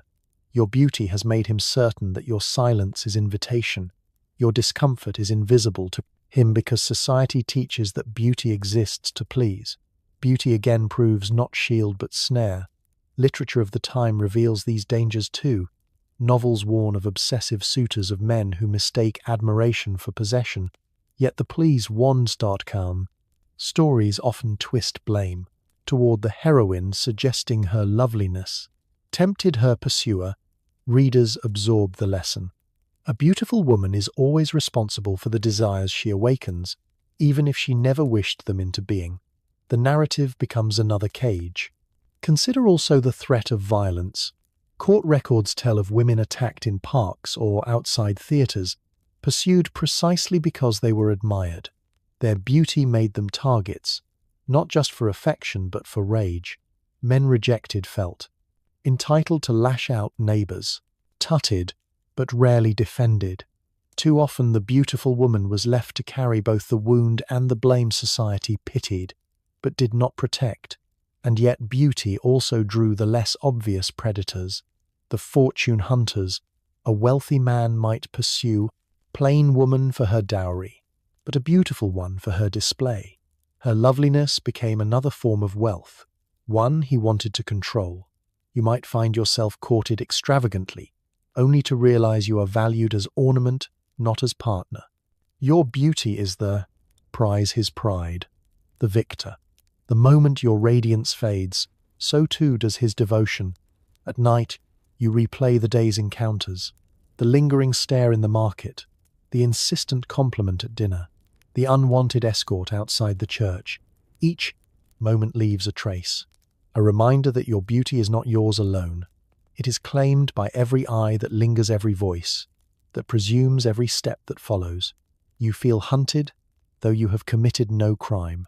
Historians debate whether women exaggerated these fears in writing or whether society downplayed them for comfort. The truth likely lies in between. The letters, the diaries, the court cases reveal patterns too consistent to ignore. Beauty was not only dangerous for reputation, it was dangerous for safety. And yet the paradox remained. Women were told to cherish their beauty, to preserve it, to display it, and simultaneously blamed for the dangers it drew. Imagine extinguishing the lamp and drawing the curtains tight, still feeling the phantom footsteps behind you. The predator may not be outside tonight, but his shadow lingers. Beauty is the lure society demanded you wear and the chain that keeps you vulnerable. The same glow that earns you admiration also paints a target on your back. You lie awake, knowing that in this world being too beautiful means being never safe. The rain patters softly against the window, yet inside your chamber another storm brews the array of tiny jars, bottles and powders arranged across the dressing table. Cosmetics in Victorian England promise miracles but conceal danger. The pursuit of beauty here is not only social or moral but chemical and often lethal. To be too beautiful is to risk not just reputation but health, for the powders and creams that grant radiance are laced with poison. Imagine the ritual of preparation. Your maid lays out the jars, one with chalky white powder, another with liquid sheen. You dab the powder across your cheeks, smoothing it to erase shadows and freckles. Instantly the skin glows with porcelain clarity, yet beneath the surface the lead seeps into pores, poisoning slowly. You sip a tonic marketed as a beauty elixir, but it contains arsenic wafers swallowed by countless women chasing pale perfection. The advertisement assures safety, the mirror promises admiration, yet your body pays the hidden cost. Historians still argue whether women fully understood the dangers. Some suggest ignorance, others deliberate denial.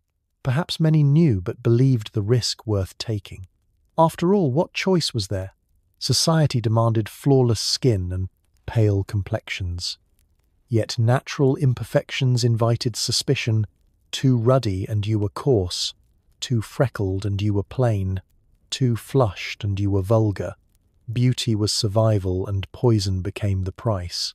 Consider the strange recipes. Preserved in period, manuals vinegar of lead applied to the face to smooth wrinkles, mercury salts to banish blemishes, belladonna drops to dilate pupils, creating a dreamy gaze. Each promises allure, each corrodes health, lead damages nerves, mercury scars skin, arsenic weakens bodies, belladonna blinds, yet the fashion persists. The more beautiful the effect, the greater the danger. The very tools meant to preserve beauty hasten its ruin. Even men partake subtly. Tonic waters infused with dubious minerals, lotions to preserve youthful glow, yet society rarely mocks them. For women, the ridicule is sharp. A whisper that she powders too heavily is enough to brand her vain. A rumor of arsenic use makes her dangerous. Beauty maintained is condemned. Beauty neglected is mocked. There is no safe path. The cosmetic jar becomes both salvation and trap. Imagine the marketplace stalls where traveling salesmen hawk miracle cures. They promise youth, longevity, radiance.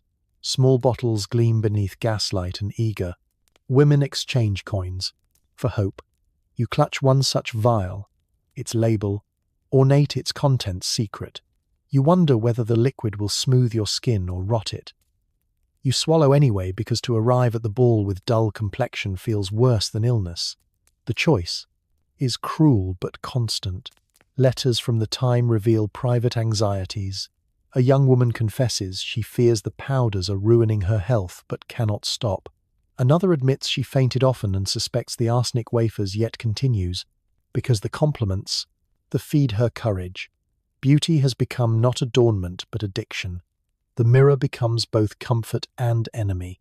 Every morning you face the reflection, wondering whether today the glow will fade or the poison will show. Medical journals occasionally. Sound warnings. Doctor's note. Strange rashes. Brittle hair, failing health. Yet society shrugs.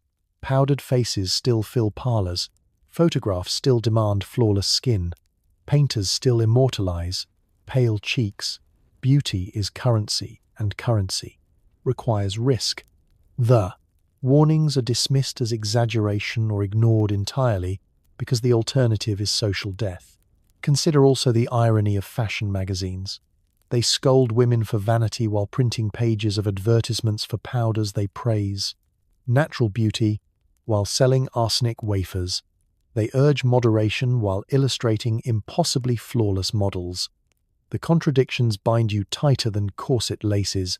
You cannot win, yet you must play the game. Imagine again the ballroom lit by crystal chandeliers. You step in your skin gleaming porcelain smooth. The crowd admires, they whisper praise. Yet one rival smirks, too perfect, she must use powder. Her words spread faster than the music. Your beauty, instead of shield, becomes evidence of sin. Even when you succeed, you fail. The powders that risk your life still do not silence suspicion. Historians debate whether the obsession with dangerous cosmetics was driven by ignorance, commerce, or the deeper need for women to control at least some aspect of their beauty, perhaps all three. Yet the legacy remains clear. Victorian beauty was often built on foundations of poison. The more admired a face, the more likely it was touched by toxins. The more flawless the complexion, the greater the hidden suffering. At night, you wash the powders away with vinegar water. The mirror shows the truth. A face pale, yet weary eyes, shadowed lips dry. You touch your cheek and feel the faint sting left by chemicals.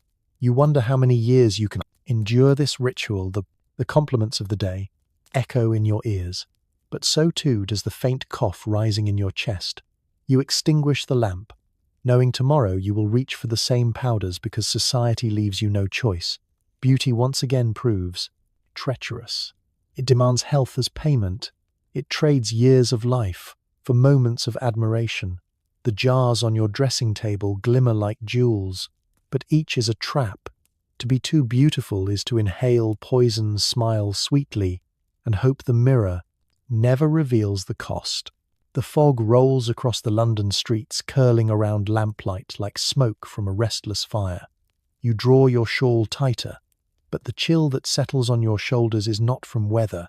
It is from the knowledge that too much visibility is as dangerous as too little.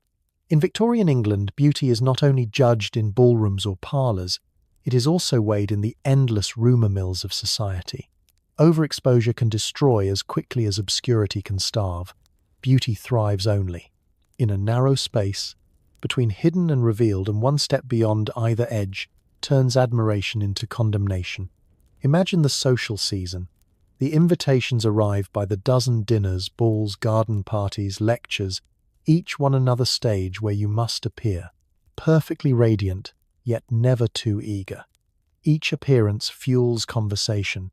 Your gown admired, your face praised, but soon the whispers begin. She attends too often. She enjoys the attention too much. She courts the public eye. The very act of being seen becomes evidence of vanity. Beauty magnified in society becomes suspect. Beauty too visible becomes dangerous. Historians still argue whether Victorian gossip was harsher in cities where anonymity tempted boldness, or in villages where nothing escaped. Notice, either way, the truth remains clear. Women of striking beauty were never safe from speculation. Overexposure meant too many dances, too many suitors, too many glances in the park. A woman who appeared too often in public risked being branded immodest, regardless of her conduct. Consider the press columns. They thrive on repetition. Names appear again and again, praised one week, mocked the next. A society beauty who dazzles at too many gatherings quickly finds herself called frivolous, wasteful, extravagant. Her very success becomes her undoing.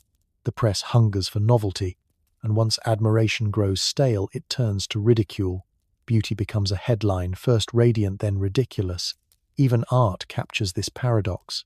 Portraits of famous beauties are commissioned, displayed, discussed. Yet once too many circulate, the effect dulls. The sitter shifts from admired muse to overexposed ornament. Rival salons mutter that she is everywhere, that her face no longer inspires awe but fatigue. A beauty too visible ceases to be unique. She becomes common, and in Victorian society, common is perilous. Imagine yourself stepping into a drawing room filled with familiar faces. The compliments come, but they are tinged with boredom. You sense the change. The same eyes that once lingered with admiration now slide away, seeking fresher charm. You smile, but inside you feel the fear. The season is not endless. Beauty has an expiration date, accelerated by overexposure. The very visibility that promised power now threatens to erase you. Letters of the time reveal this anxiety. Young women confess exhaustion from constant appearances, yet terror of absence. One writes that missing a ball felt like vanishing. Another that attending too many made her the subject of cruel jokes. The balance is impossible. Absence risks invisibility. Presence risks overexposure.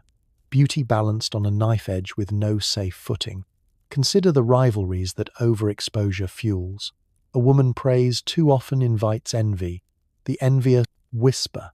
She is desperate, she schemes, she flirts with every man. The more she appears, the more ammunition she provides. A single gesture repeated across events becomes proof of character. A laugh becomes shrill, a smile becomes false. The rumour mills spin faster than any loom, turning threads of beauty into nets of scandal. Even within families, overexposure breeds conflict. Sisters compete. Cousins compare. A daughter praised too often embarrasses her mother, who fears arrogance. A brother worries about impropriety. The very success of beauty becomes a burden shared by everyone in the household. You cannot step lightly without shaking the entire web of expectation and resentment. Imagine, too, the exhaustion. Beauty requires endless preparation. Each event, another ordeal of dressing, arranging, painting, rehearsing. The body grows weary, the spirit thinner. yet withdrawal is impossible. To vanish invites whispers of disgrace. Perhaps she is ill. Perhaps she is ruined. So you continue. You walk into rooms where admiration has turned stale and smile, as though you do not hear the sighs of boredom. Historians debate whether overexposure truly ruined reputations, or whether the fear of it kept women in line. Perhaps both. The cultural obsession with novelty punished beauty, the way fashion punishes styles. What dazzles one season becomes tiresome the next, and women had little control over the cycle. They were urged to shine, but scolded for shining too long. Now imagine the cruelest twist. The very men who pursued you eagerly when you first appeared begin to withdraw. They murmur that you are too public, too visible, too well known. The charm of rarity is gone, replaced by suspicion of calculation. The marriage prospects that beauty was meant to secure shrink not because you failed, but because you succeeded too well. Your face, too familiar, becomes liability, not asset. At night, when the lamps are extinguished and the streets fall silent, you lie awake counting appearances. Should you attend the next dinner? Should you decline? Should you risk whispers? Either way, beauty is a constant calculation, never rest, never peace. You envy the plain girl who slips unnoticed through the season. She may lack admirers, but she also lacks the knife edge of exposure.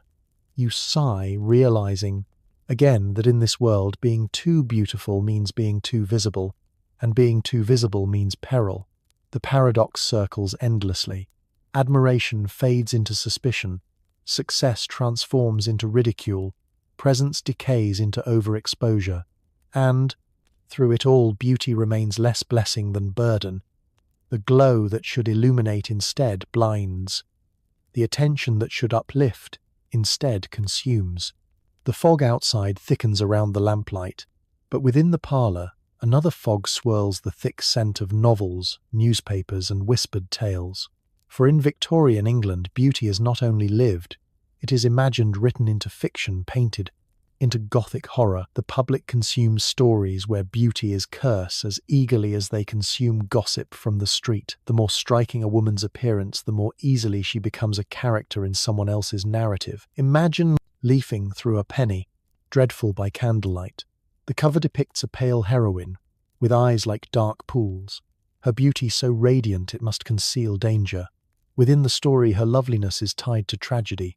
A man falls to ruin, enchanted by her gaze, a jealous rival. Schemes. A curse hovers, and by the final chapter, she is either dead or disgraced. The message is unmistakable. Beauty leads to downfall not because of what it does, but because of what others project upon it. Historians still argue whether these Gothic tales reflected real anxieties or created them. Some suggest they gave voice to the unease society felt about women gaining attention. Others argue they trained readers to view beauty with suspicion. Either way, the effect was real. Every woman of remarkable appearance lived under the shadow of these stories. The public expected your life to unfold like the pages of a novel full of temptation, suspicion, and inevitable punishment. Consider the famous myth of the femme fatale. She appears in painting and literature as a dazzling woman whose beauty destroys men. The Victorians borrowed her from older legends but sharpened her edges. She is no longer exotic fantasy. She is cautionary tale. A woman too beautiful must be dangerous, and if danger cannot be proven, it will be invented. Her beauty becomes weapon, her reputation victim. Imagine sitting at a salon discussion. The gentlemen speak of a new novel where the heroine's beauty is described as supernatural. They nod solemnly, agreeing that such women are threats to order. You sit silently, though you know their eyes have lingered on you the same way. Their words brand you without naming you. Beauty has become myth, and myth has become trap. Even art reflects the Gothic imagination. Painters depict women with flowing hair, eyes lifted toward shadows, lips half-parted as if whispering secrets. These images are praised for mystery, yet they also suggest menace. Viewers leave the gallery whispering that too much beauty hides. Corruption. The brush has turned admiration into warning.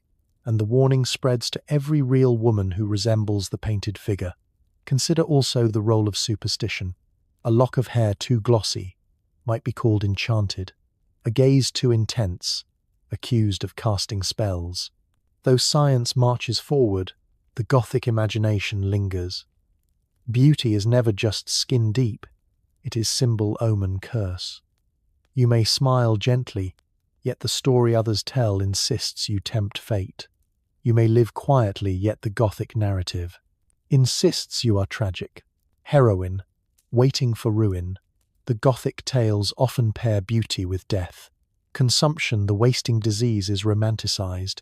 A pale cheek glowing before the grave is praised as sublime. Readers sigh over heroines too lovely to live. The line between art and life blurs. Society begins to believe that real women of great beauty are destined for doom. Their admiration is laced with morbid expectation, as though to be too beautiful is to write tragedy into your future. Imagine walking into a bookshop and seeing your likeness sketched on a lurid cover, not truly yours, yet close enough that whispers spread. You are asked if you read the story. If you see yourself in the doomed heroine, you laugh politely, but inside you feel the chain tightening. The story is not yours yet. It defines you nonetheless. Letters from women reveal discomfort. One writes that admirers compare her to tragic heroines as though compliment. Another confesses she fears her beauty makes people expect disaster.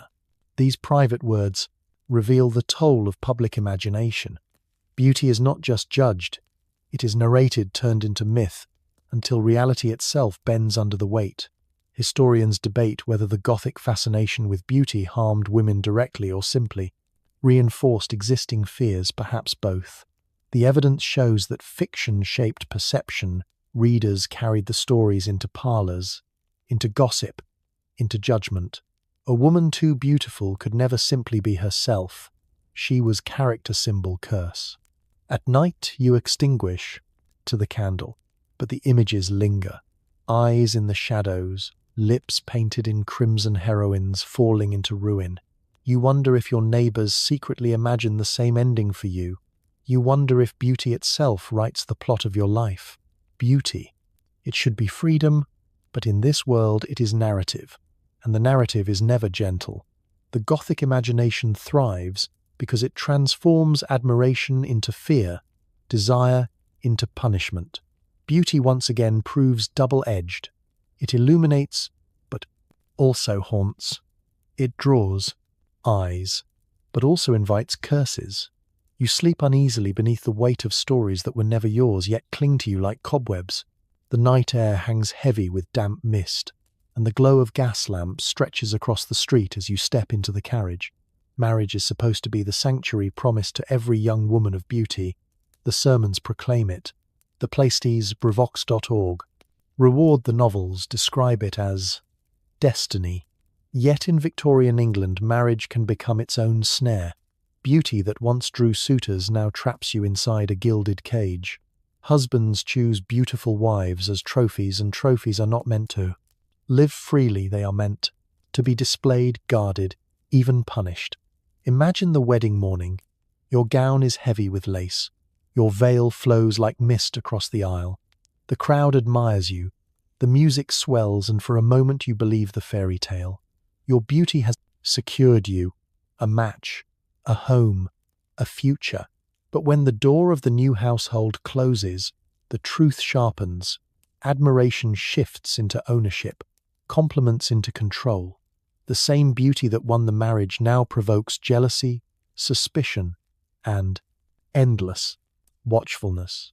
Historians still argue whether Victorian marriages offered women protection or merely reshaped their chains.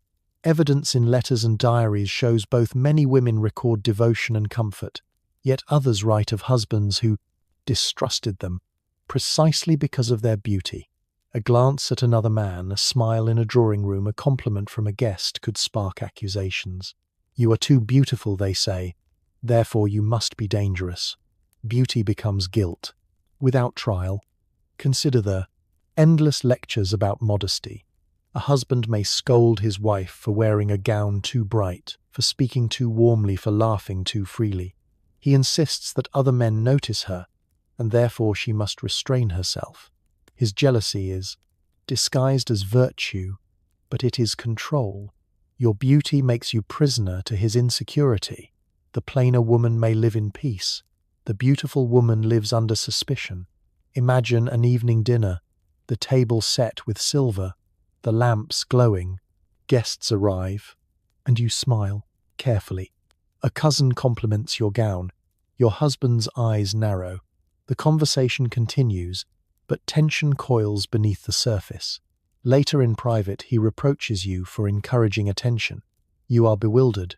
You did nothing, yet the accusation sticks. Beauty itself is treated as provocation. The very trait that secured marriage now becomes the cause of conflict. Even the law reinforces this imbalance. Married women surrender property rights, their identities absorbed into their husband's beauty, cannot shield you from this reality. In fact, it often worsens it, because jealousy grants men further excuse to tighten control. Letters describe husbands forbidding wives from attending gatherings, limiting visits, instructing servants to report on behavior. A beautiful wife becomes watched object, not trusted partner. Literature mirrors this pattern. Novels portray jealous husbands, suspicious lovers, and women punished for admiration. They never sought. The stories are consumed as entertainment, but they also reinforce expectation. Readers nod solemnly. Yes, too much beauty causes trouble. Yes, a man must guard his wife.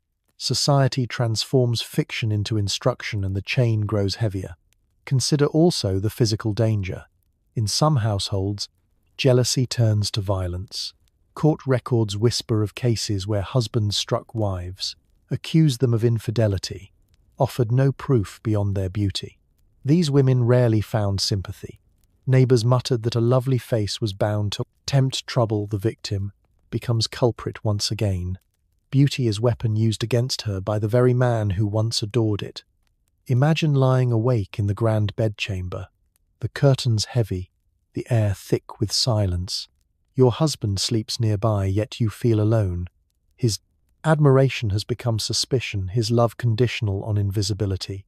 You fear to speak too warmly, laugh too freely, even move with too much grace. The marriage that should have been haven has become another stage where every gesture is judged. Beauty again transforms into trap. Historians debate whether jealousy was truly worse for beautiful women or simply more visible, perhaps both. The diaries of less striking women mention peace, absent from those of celebrated beauties. Either way, the lesson resonates. The more admired the woman, the greater the control imposed upon her. Marriage does not erase danger, it simply relocates it behind closed doors. Even society outside the household participates. A wife too admired is gossiped about. Her husband ridiculed as cuckold. A wife too hidden is pitied or suspected of misery. The couple cannot win. Beauty ensures their lives are public sport. The husband guards the wife jealously. The wife shrinks under scrutiny. The household becomes theatre, with unwilling actors and endless audience. Now imagine years later, the once dazzling bride, now older, yet still marked by beauty. She has lived decades under suspicion, walking carefully, speaking softly, enduring jealous reproaches. Admiration that once surrounded her has dimmed, but the suspicion remains. The habit of mistrust never fades. Beauty continues to haunt her, even as time alters her face. The cage does not open. It only grows quieter.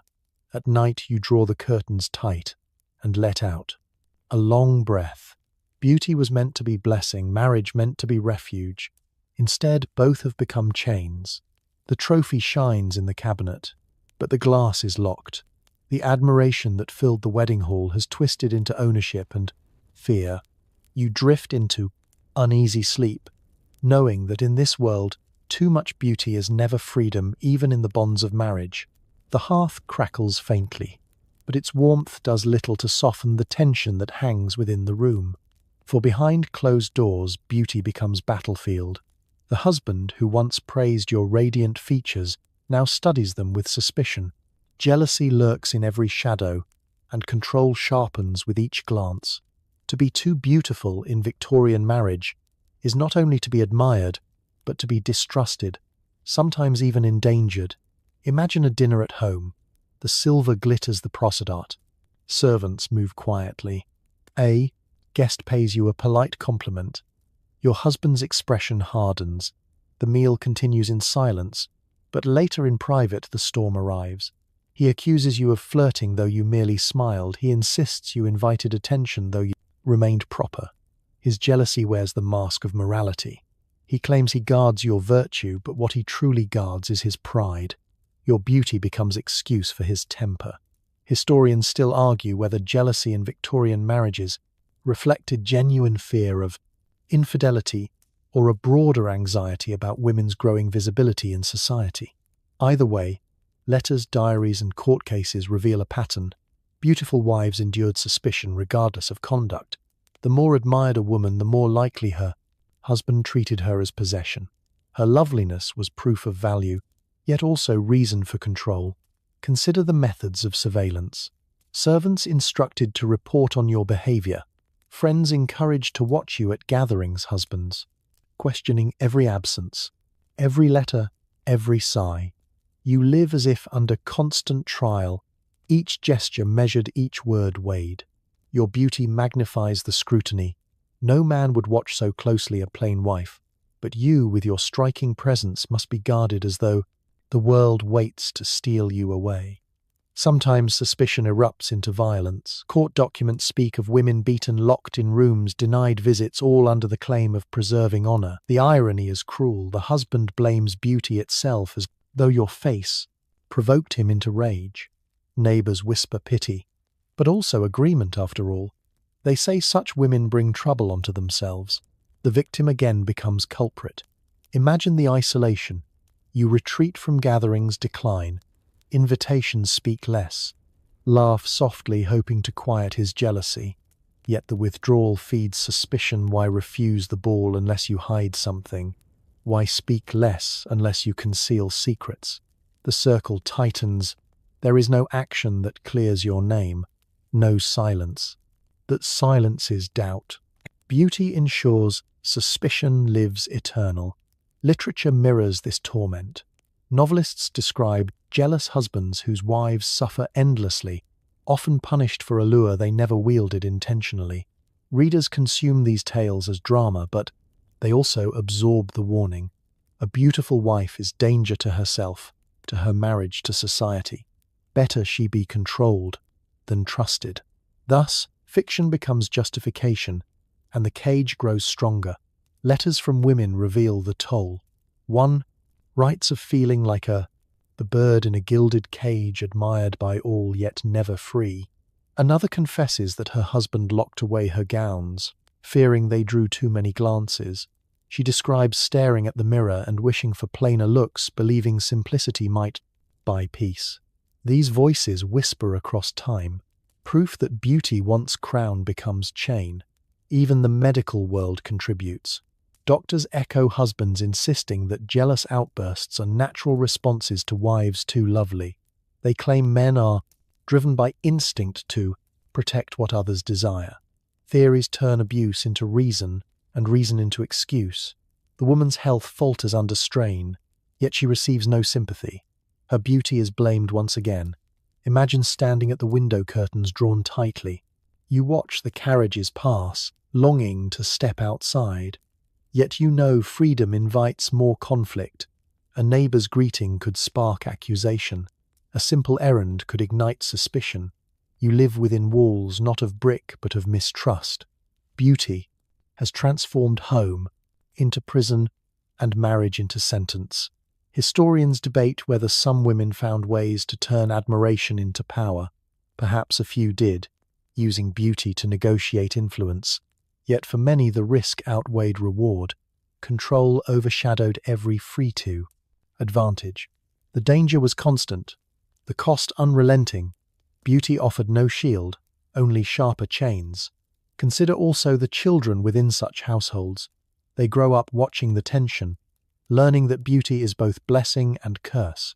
Daughters warned to be, modest sons taught to guard jealously. The cycle repeats. The fear of beauty passes like inheritance, shaping new generations into the same patterns. At night you loosen your hair, let it spill across your shoulders. You see in the mirror the features that drew admiration once, now heavy with sorrow. You whisper that you never asked for such loveliness, never sought such chains. Yet tomorrow the suspicion will rise again. As constant as dawn, the cycle will not break. The trap is sealed. The cruel paradox echoes. Beauty brought marriage, but marriage brought mistrust. Beauty drew admiration, but admiration bred jealousy. Beauty promised love, but delivered control. The loveliness you never chose has become weapon turned against you, and in the silence of night, you realize the truth. To be too beautiful in this world is not to live admired, but to live accused. The presses thunder in the distance, rattling through the night as though the city itself cannot sleep. The Victorian press hungers for stories, and beauty provides endless fodder. The same features that once drew admiration in parlours now, to find themselves inked onto columns, sketched into caricatures, and dissected in gossip sheets. Too beautiful, and you are never safe from the judgment of print. For the press acts not only as mirror, but as executioner, deciding who shines and who falls. Imagine opening a newspaper at breakfast. The front page speaks of politics, but the society column hums with familiar names, your own among them. The writer praises your gown at last night's ball, but slyly notes how long you danced with a certain gentleman. The words appear harmless, yet every reader interprets them differently. Some smile, others sneer. A single sentence reshapes your reputation more powerfully than anything you said or did in reality. Historians still argue whether Victorian journalism liberated women by giving them visibility or destroyed them by feeding on their privacy. Diaries suggest both. Some women revelled in mentions, seeing them as proof of influence. Others dreaded every appearance, knowing that praise could sour into slander. Overnight, beauty made you irresistible to editors, always hungry for circulation. A plain face escaped unnoticed. A dazzling one became headline. Consider the caricatures printed in illustrated papers. They exaggerate your eyes, your hair, your gown, turning elegance into mockery. The captions are cruel, yet people laugh. The caricature spreads faster than the truth, reducing your beauty to joke and your dignity to entertainment. The more beautiful the woman, the harsher the parody. The press feasts on admiration and spits out ridicule. Imagine the gossip columns whispering about scandal. Whether or not it exists matters little.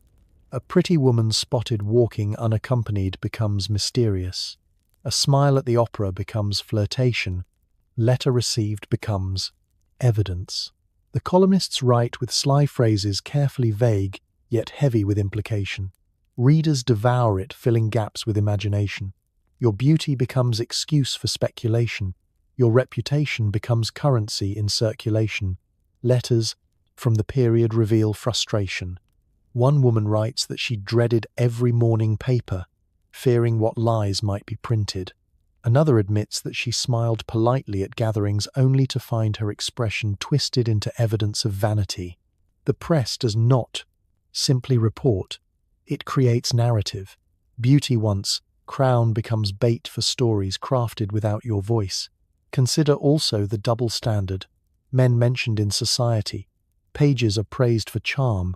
Wit, daring, women praised for beauty are simultaneously accused of vanity. The very ink carries bias. Each sentence shapes public opinion, and public opinion hardens quickly.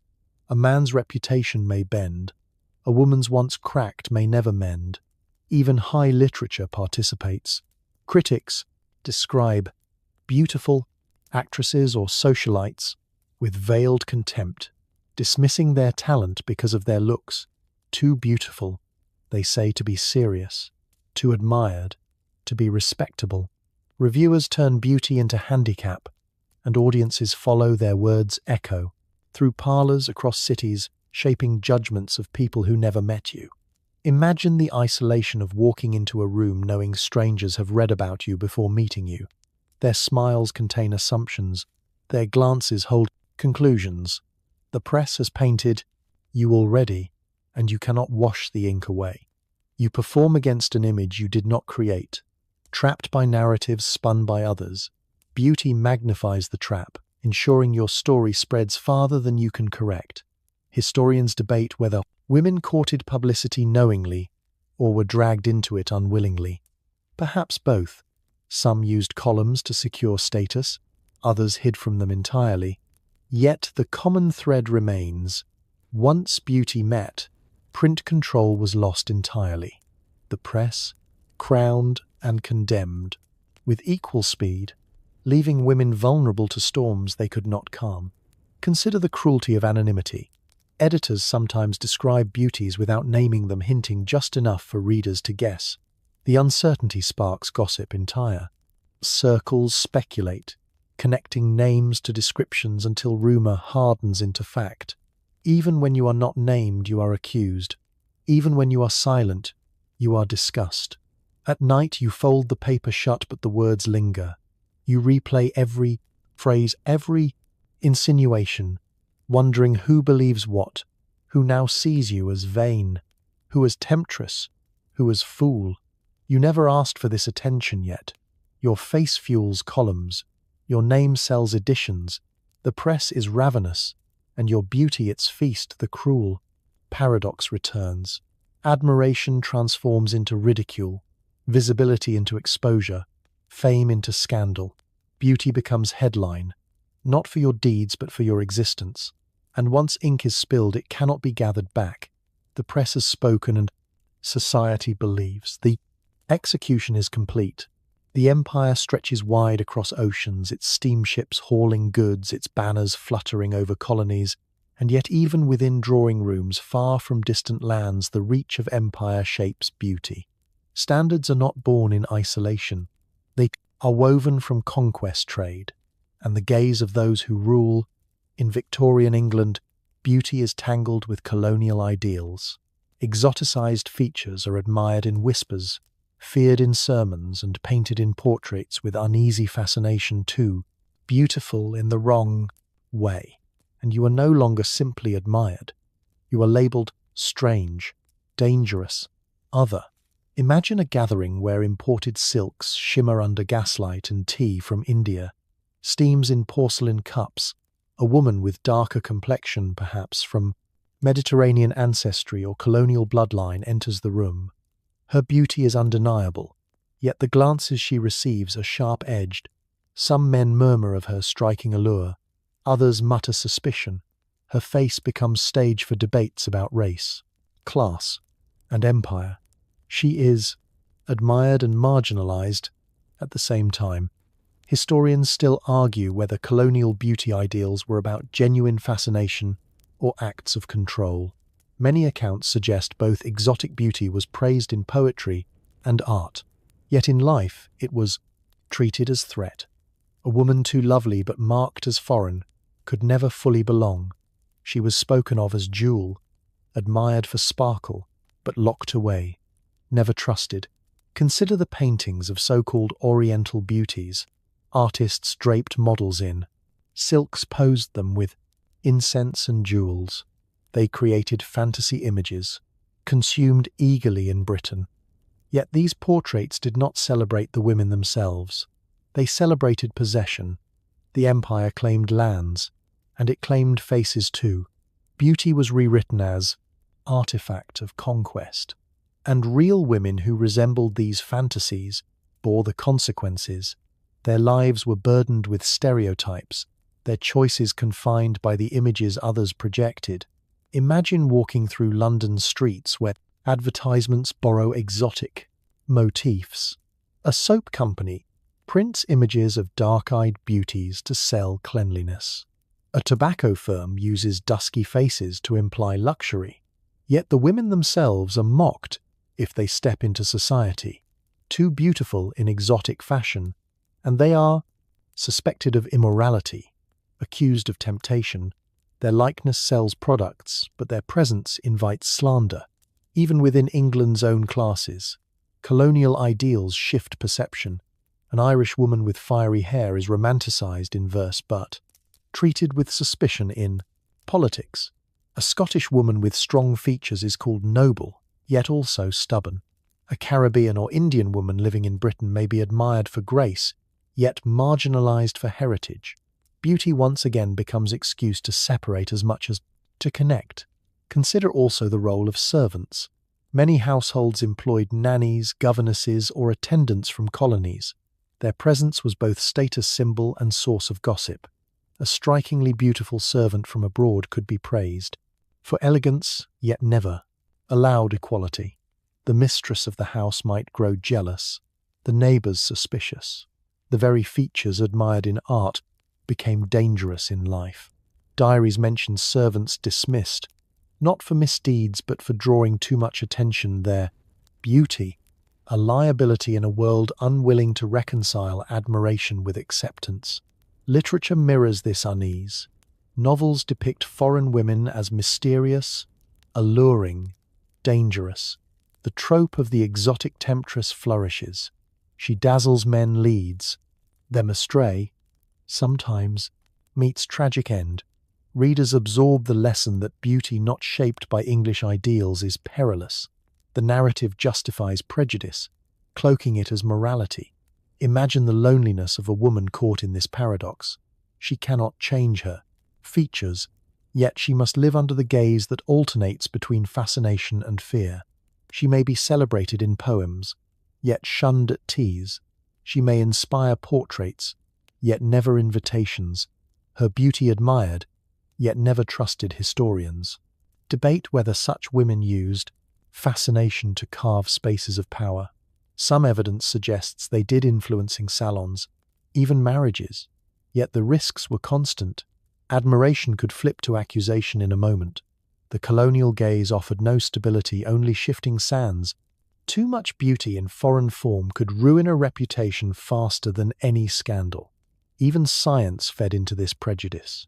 Anthropologists of the time sketched faces, measured skulls, classified beauty into hierarchies, placing Anglo-Saxon features at the pinnacle, everything else admired cautiously but always marked as lesser.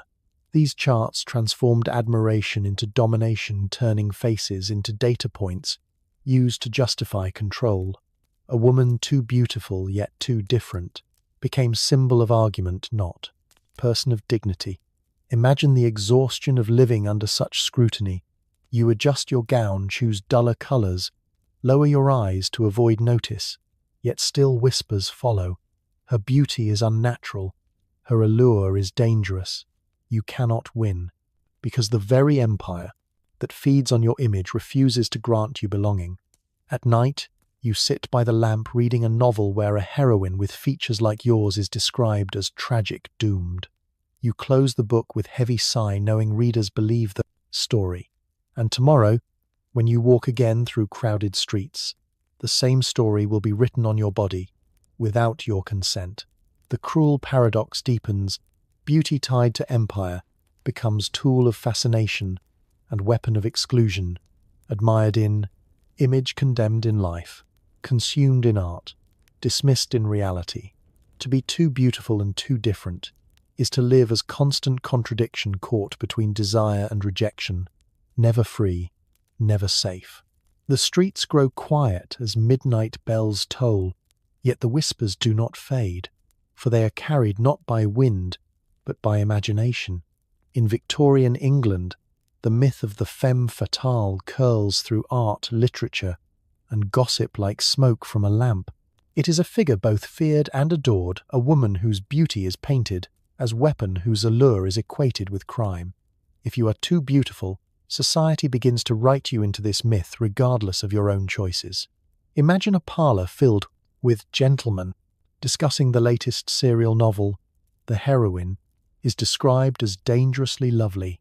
Her glance said to unman the strongest, her smile compared to a serpent's coil. They nod, gravely convinced that such women exist outside fiction. Their eyes turn toward you though you have spoken no word. Their judgment has already been cast. Beauty itself is evidence of danger. The femme fatale is not only character, she is accusation. Historians still argue whether this archetype emerged from genuine fear of women's independence or from literary fashion. The evidence suggests both. As women gained visibility through salons, theatre, philanthropy, and even politics, male anxiety sharpened, stories transformed their presence into threat. The more beautiful a woman, the easier it was to claim she possessed unnatural influence.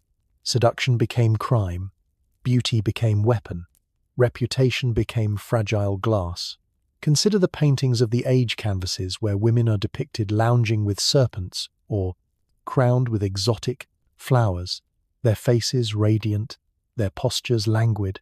Their beauty is framed not as virtue but as menace. The viewers whisper, fascination yet leave, convinced that women of such allure must be dangerous. They carry these suspicions into daily life. The art gallery becomes courtroom, where judgment is rendered on every lovely face encountered afterward. Imagine being praised for elegance at one dinner and accused of manipulation at the next. A compliment from a powerful man can twist instantly into rumor. She ensnared him, she bewitched him, she is a siren, a spider, a thief of virtue. You did nothing but smile, yet society insists your beauty is plot against men themselves. The femme fatale myth provides the script, and you are forced into the role. Even court cases reflect this bias. Newspapers describe attractive women accused of petty theft or scandal with language dripping in suspicion. Her looks are mentioned more than her alleged crime. The implication is clear: beauty itself makes guilt believable. The jury of public opinion convicts more swiftly than any judge. The myth of the dangerous beauty feeds the verdict. Letters from the time reveal how women internalize these accusations. One laments that her every interaction with men is questioned by women who view her as rival. Another admits she avoids conversation altogether, fearing to be labeled schemer. The myth silences as effectively as chains, yet society insists it is truth. A woman too beautiful must be plotting. Something literature cements the stereotype. Gothic novels thrill readers with heroines whose beauty destroys kingdoms. Detective tales whisper of criminals whose faces beguile before they strike. Even poetry speaks of lips that lie and eyes that betray readers. Absorb these tales until reality and fiction blur. Women of striking appearance are treated as characters, not individuals admired but never trusted. Imagine the burden of walking into a room where eyes weigh not only your dress but your supposed intentions. Each glance becomes performance, every word interpreted as ploy. If you are kind, you are cunning. If you are quiet, you are calculating. If you are bold, you are predatory. The myth has no escape route. Beauty ensures you are trapped in a story you did. To not write, historians debate whether the femme fatale archetype empowered women by granting them aura of mystery, or disempowered them by equating beauty with sin. Perhaps it did both. Some women leaned into the myth using allure to gain time's influence, yet most bore the weight of suspicion that limited freedom, tarnished reputation, and justified control. The myth gave society excuse to distrust and punish without evidence. Consider also the hypocrisy. Men celebrated their own conquests, bragged of seduction yet condemned, women accused of the same. They created the archetype of the dangerous beauty while benefiting from the narrative themselves. The femme fatale was blamed for sins men committed, praised for powers she never possessed. The chain was forged by stories and locked around real lives. Imagine lying awake in the quiet hours, replaying every glance, every compliment, wondering who will twist it into accusation tomorrow. You sigh, knowing that the myth follows you more closely than any admirer. It walks beside you in salons, sits across from you at dinners, lurks in every newspaper column. The femme fatale is ghost. You cannot banish, and mask you cannot remove. And so the cruel paradox sharpens. Beauty should be crown, yet it becomes curse. The more radiant your face, the more society insists you wield dangerous power. The more admired your presence, the more swiftly suspicion grows. In this world, being too beautiful is to live as myth, to be feared, envied, and punished for stories others invent. The streets outside echo with the clatter of carriages, yet within your home the silence is heavier than stone. For beauty does not only create suspicion from men, it also isolates you from women, too beautiful and you are placed apart, admired. From a distance, but rarely trusted. Too dazzling and friendships dissolve into envy. Too striking and you find yourself crowned with a lonely crown, a queen without companions. Imagine stepping into a gathering of ladies for afternoon tea, the reprom. Silver teapots. Steam. The cakes are arranged neatly on porcelain plates. At first there are smiles, polite greetings, the rustle of skirts. Yet as conversation flows, you notice the distance forming. They ask fewer questions. They whisper among themselves. When you join their circle, the topic shifts abruptly. You sense the wall, invisible but solid. Your beauty has entered the room before you and built it. Historians still argue whether this isolation was born from rivalry or from the structure of society that pitted women against each other. Diaries suggest both. Some women admit envying their friends, others confess withdrawing out of fear of gossip. Either way, the result is loneliness. A beautiful woman is seen as competitor first, companion second. Her friendships fragile as lace too easily torn. Consider the sharpness of envy. A rival may compliment your gown only to mock it later. She may praise your complexion while muttering that it must come from powders. A single laugh with her husband becomes grounds for months of coldness. The friendships you long for collapse under the weight of suspicion. And because you are beautiful, the blame falls on you, not the jealousy that surrounds you. Imagine receiving no invitations while your plainer cousin attends freely. Your presence is considered disruptive, your absence safer. You are placed on pedestal, but pedestals are built for display, not for companionship. You watch gatherings from distance, longing for laughter that excludes you. The presence is placed on pedestal. Admiration of strangers feels hollow when balanced against the absence of genuine friends. Even within families, beauty can carve isolation. Sisters grow resentful, cousins compare constantly. A mother may scold you more sharply, fearing others will accuse her of indulging your charms. Aunts whisper that you must be guarded, lest you bring shame. The household becomes stage of quiet rivalries, where your appearance rather than your actions creates division. Literature of the period reinforces this. Pattern. Beautiful heroines.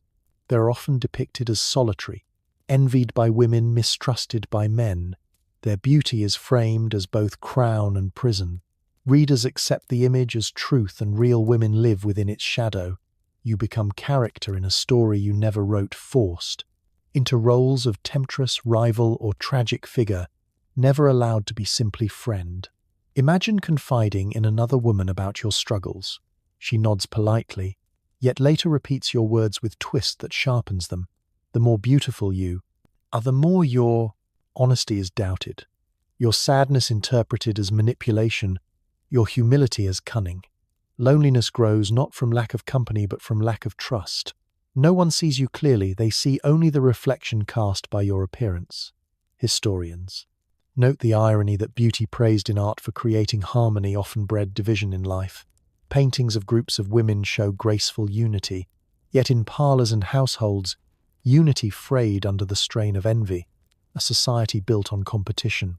For marriage and status ensured that beauty became weapon, not bond.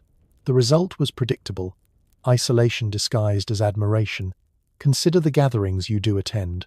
The glances linger, the compliments flow, yet conversations falter. You laugh, but the sound echoes alone. Friends drift to safer circles, the men approach too easily, the women withdraw too quickly. You are surrounded by people, yet profoundly solitary. The crown of beauty sits upon your head, heavy and cold. At night, you sit by the people yet. Window, the lamps burning. Low. You replay the smiles that did not reach eyes, the conversations that ended too soon. You whisper to yourself that perhaps plainer looks would grant truer companionship. You long for friend who sees beyond appearance, yet wonder if such friendship can exist in this world, where beauty is constant suspect. And so the cruel paradox sharpens once again. Beauty grants visibility but steals intimacy. It draws eyes but pushes away hearts. It crowns you in admiration yet isolates you. In suspicion you drift into uneasy sleep, wearing the lonely crown unseen by all yet heavy on your soul. The lamps burn low, and the year creeps toward its close. Yet the whispers of reform stir within drawing rooms and lecture halls. The long shadow of suspicion that clings to beauty begins at last to face resistance. A new voice rises among reformers, writers and thinkers, questioning whether the chains wrapped around women's appearance should remain so tight. The backlash against the cult of beauty grows slowly, cautiously, but its presence offers glimmer of hope. Imagine a gathering in a modest hall. Women sit in straight-back chairs listening to a lecturer speak of education, rights, suffrage, independence. The speaker does not praise beauty, she barely mentions it. Instead, she argues for intellect, for opportunity, for dignity. The audience listens rapt. Some nod, others frown. But in that moment you sense a shift. Beauty is no longer the sole measure of worth. Reform whispers another possibility. Historians still argue whether the late Victorian reform movement truly changed lives, or simply planted seeds for the future. Yet, evidence suggests that attitudes did begin to shift.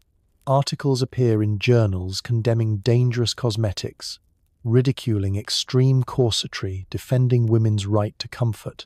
Letters circulate praising women of intellect as much as those of elegance. The balance is far from equal, but cracks appear in the wall. That long imprisoned beauty. Consider the health reformers. They warn against arsenic wafers and lead powders. They publish pamphlets, advocating natural looks and fresh air. They criticize the fainting culture and encourage exercise. The message is radical for its time. Beauty need not require suffering. Some women embrace these ideas, taking walks in gardens, loosening corsets at home, experimenting with simpler gowns. The whispers of rebellion spread quietly but firmly. Imagine stepping into a gathering where reformers mingle. The air is filled not with perfume and rivalry, but with debate and determination. One woman argues for property rights, another for better working conditions. Beauty is still present, of course, but it is background, not headline. For a moment you feel the weight lift. You are not reduced to your face. You are part of conversation that values your mind. The sensation is dizzying, liberating.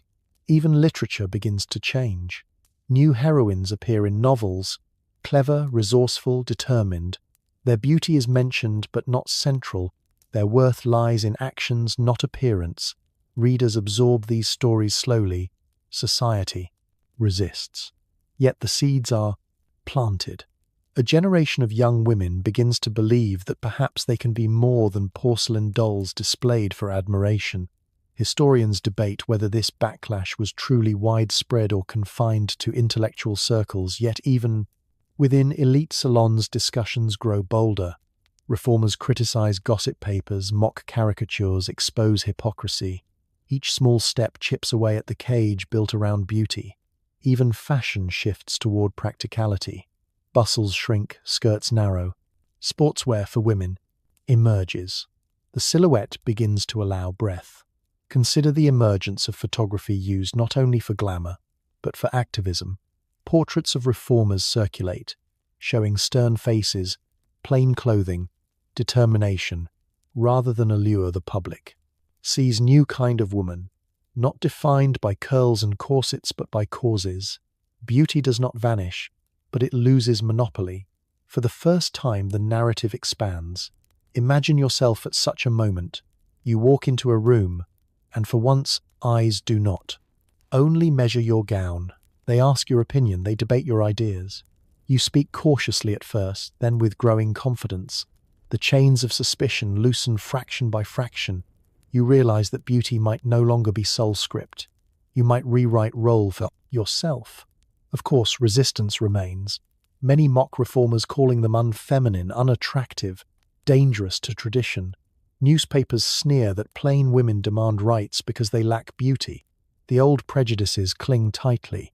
Yet the very existence of backlash proves change is stirring. Beauty no longer unquestioned throne. It faces rivals, intellect, independence, solidarity. Letters reveal this shift. A young woman writes with pride that she joined cycling club defying convention, another describes. Refusing heavy powders, choosing health instead. These voices are small but significant. They suggest future, where beauty is not burden but choice, not curse. But one aspect among many reform grows slowly but roots itself deeply. At night you reflect on these changes. The world has not transformed overnight. The dangers of being too beautiful remain real, yet for the first time you sense possibility, a path winding away from suspicion toward freedom. The footsteps of reform echo faintly but steadily. Beauty may always carry risks, but it need not be sole measure of worth. The cruel paradox softens just slightly. Beauty remains admired, but its grip loosens, its chains show cracks, its throne trembles. You drift into sleep with fragile hope that tomorrow the whispers of reform will grow louder until they become chorus strong enough to drown suspicion. The year wanes and the lamplight flickers against frost-kissed panes, yet the story of beauty and danger does not end here. It lingers in the quiet breath of parlours, in the ink of newspapers, in the sighs of women who wonder whether admiration is gift or curse. Even as reform stirs and fashions shift, the suspicion remains. Beauty continues to be weighed like coin, its value debated, its risks whispered. Beauty carries legacy, and that legacy stretches far beyond the palm. Victorian age. Imagine walking once more through a crowded hall. The chandeliers gleam, the orchestra hums, and the gowns shimmer with colour. You smile politely, greeting familiar faces, yet beneath the surface you feel the same tension. The whispers are quieter, perhaps more veiled, yet still present. She is too beautiful. She must be vain. She is too admired. She must be dangerous. The reformers have spoken. The doctors have retreated from poisons. The fashions have softened, yet the chain is not broken, only loosened. Historians still argue whether the late Victorian world truly transformed or merely disguised its suspicions. Diaries suggest the latter. Many women record continued unease, continued jealousy, continued jealousy. The rules may bend, but their spirit lingers. Beauty remains paradox, praised and punished in equal measure.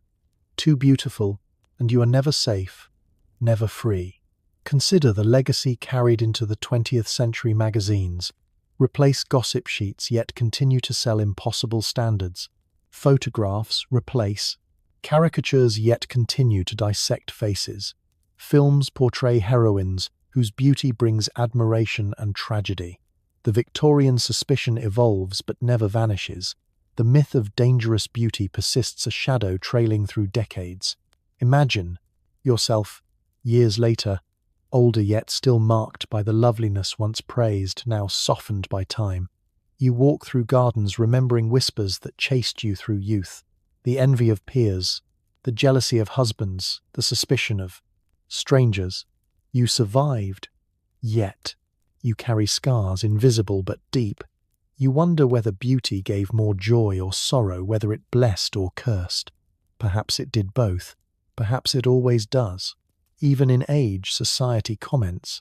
They murmur how well you preserved, how striking your eyes remain. Yet the praise still carries edge, as if waiting for you to fade entirely. The suspicion has not died, only quieted. Beauty, even when dimmed, never escapes judgment. Literature reflects this endurance. New heroines appear stronger, freer, yet still described first by looks. Novels still warn of temptresses, still crown beauty with danger. The Gothic imagination lives on, transformed but familiar. Historians debate whether women truly escaped the cage or simply painted its bars new colors. Either way, the inheritance is clear. Beauty remains double-edged sword. Imagine now speaking to younger women, telling them of the past. You warn them gently not to confuse admiration with safety, not to believe that praise is without price. They listen wide-eyed, some skeptical, some nodding knowingly, for even in their world echoes remain. Compliments still conceal suspicion, admiration still carries envy. The legacy of Victorian fear of beauty whispers still. At night you extinguish the lamp and reflect on the long journey, from the parlour, where every smile was judged, to the stage where actresses balanced applause and slander, from the consulting rooms where doctors pathologized loveliness, to the ballrooms where husbands grew jealous, from the gossip sheets that turned beauty into scandal to the colonial portraits that exoticized and excluded, from envy among women to suspicion among men, to the slow reform that questioned yet never erased the chains. All of it weaves one truth: beauty, too radiant, too perfect, too visible, is never free. The cruel paradox endures. Beauty crowns you yet isolates you. It opens doors yet locks them. It promises power yet invites control. And though centuries shift, fashions fade and reforms rise, suspicion clings too. Beautiful remains too dangerous. You close your eyes, letting the images drift away. The chandeliers, the powders, the corsets, the whispers fade into mist. You breathe deeply, and for once you imagine a world where beauty is neither curse nor crown but simple fact, admired without suspicion, lived without chains. Perhaps one day that world will exist. For now the story rests, here in the flicker of Victorian lamplight, the echo of footsteps in long corridors, the whispers of envy and desire that shaped, lives long past. The night grows softer now, the lamps fading into memory, and the long corridors of Victorian parlours dissolving like mist. You have walked through a world where beauty dazzled, yet threatened, where every glance was both crown and chain, and you have carried its weight step by step through each shadowed hall. But here, as the story settles, you can finally let it go. Let the corsets unlace in your imagination.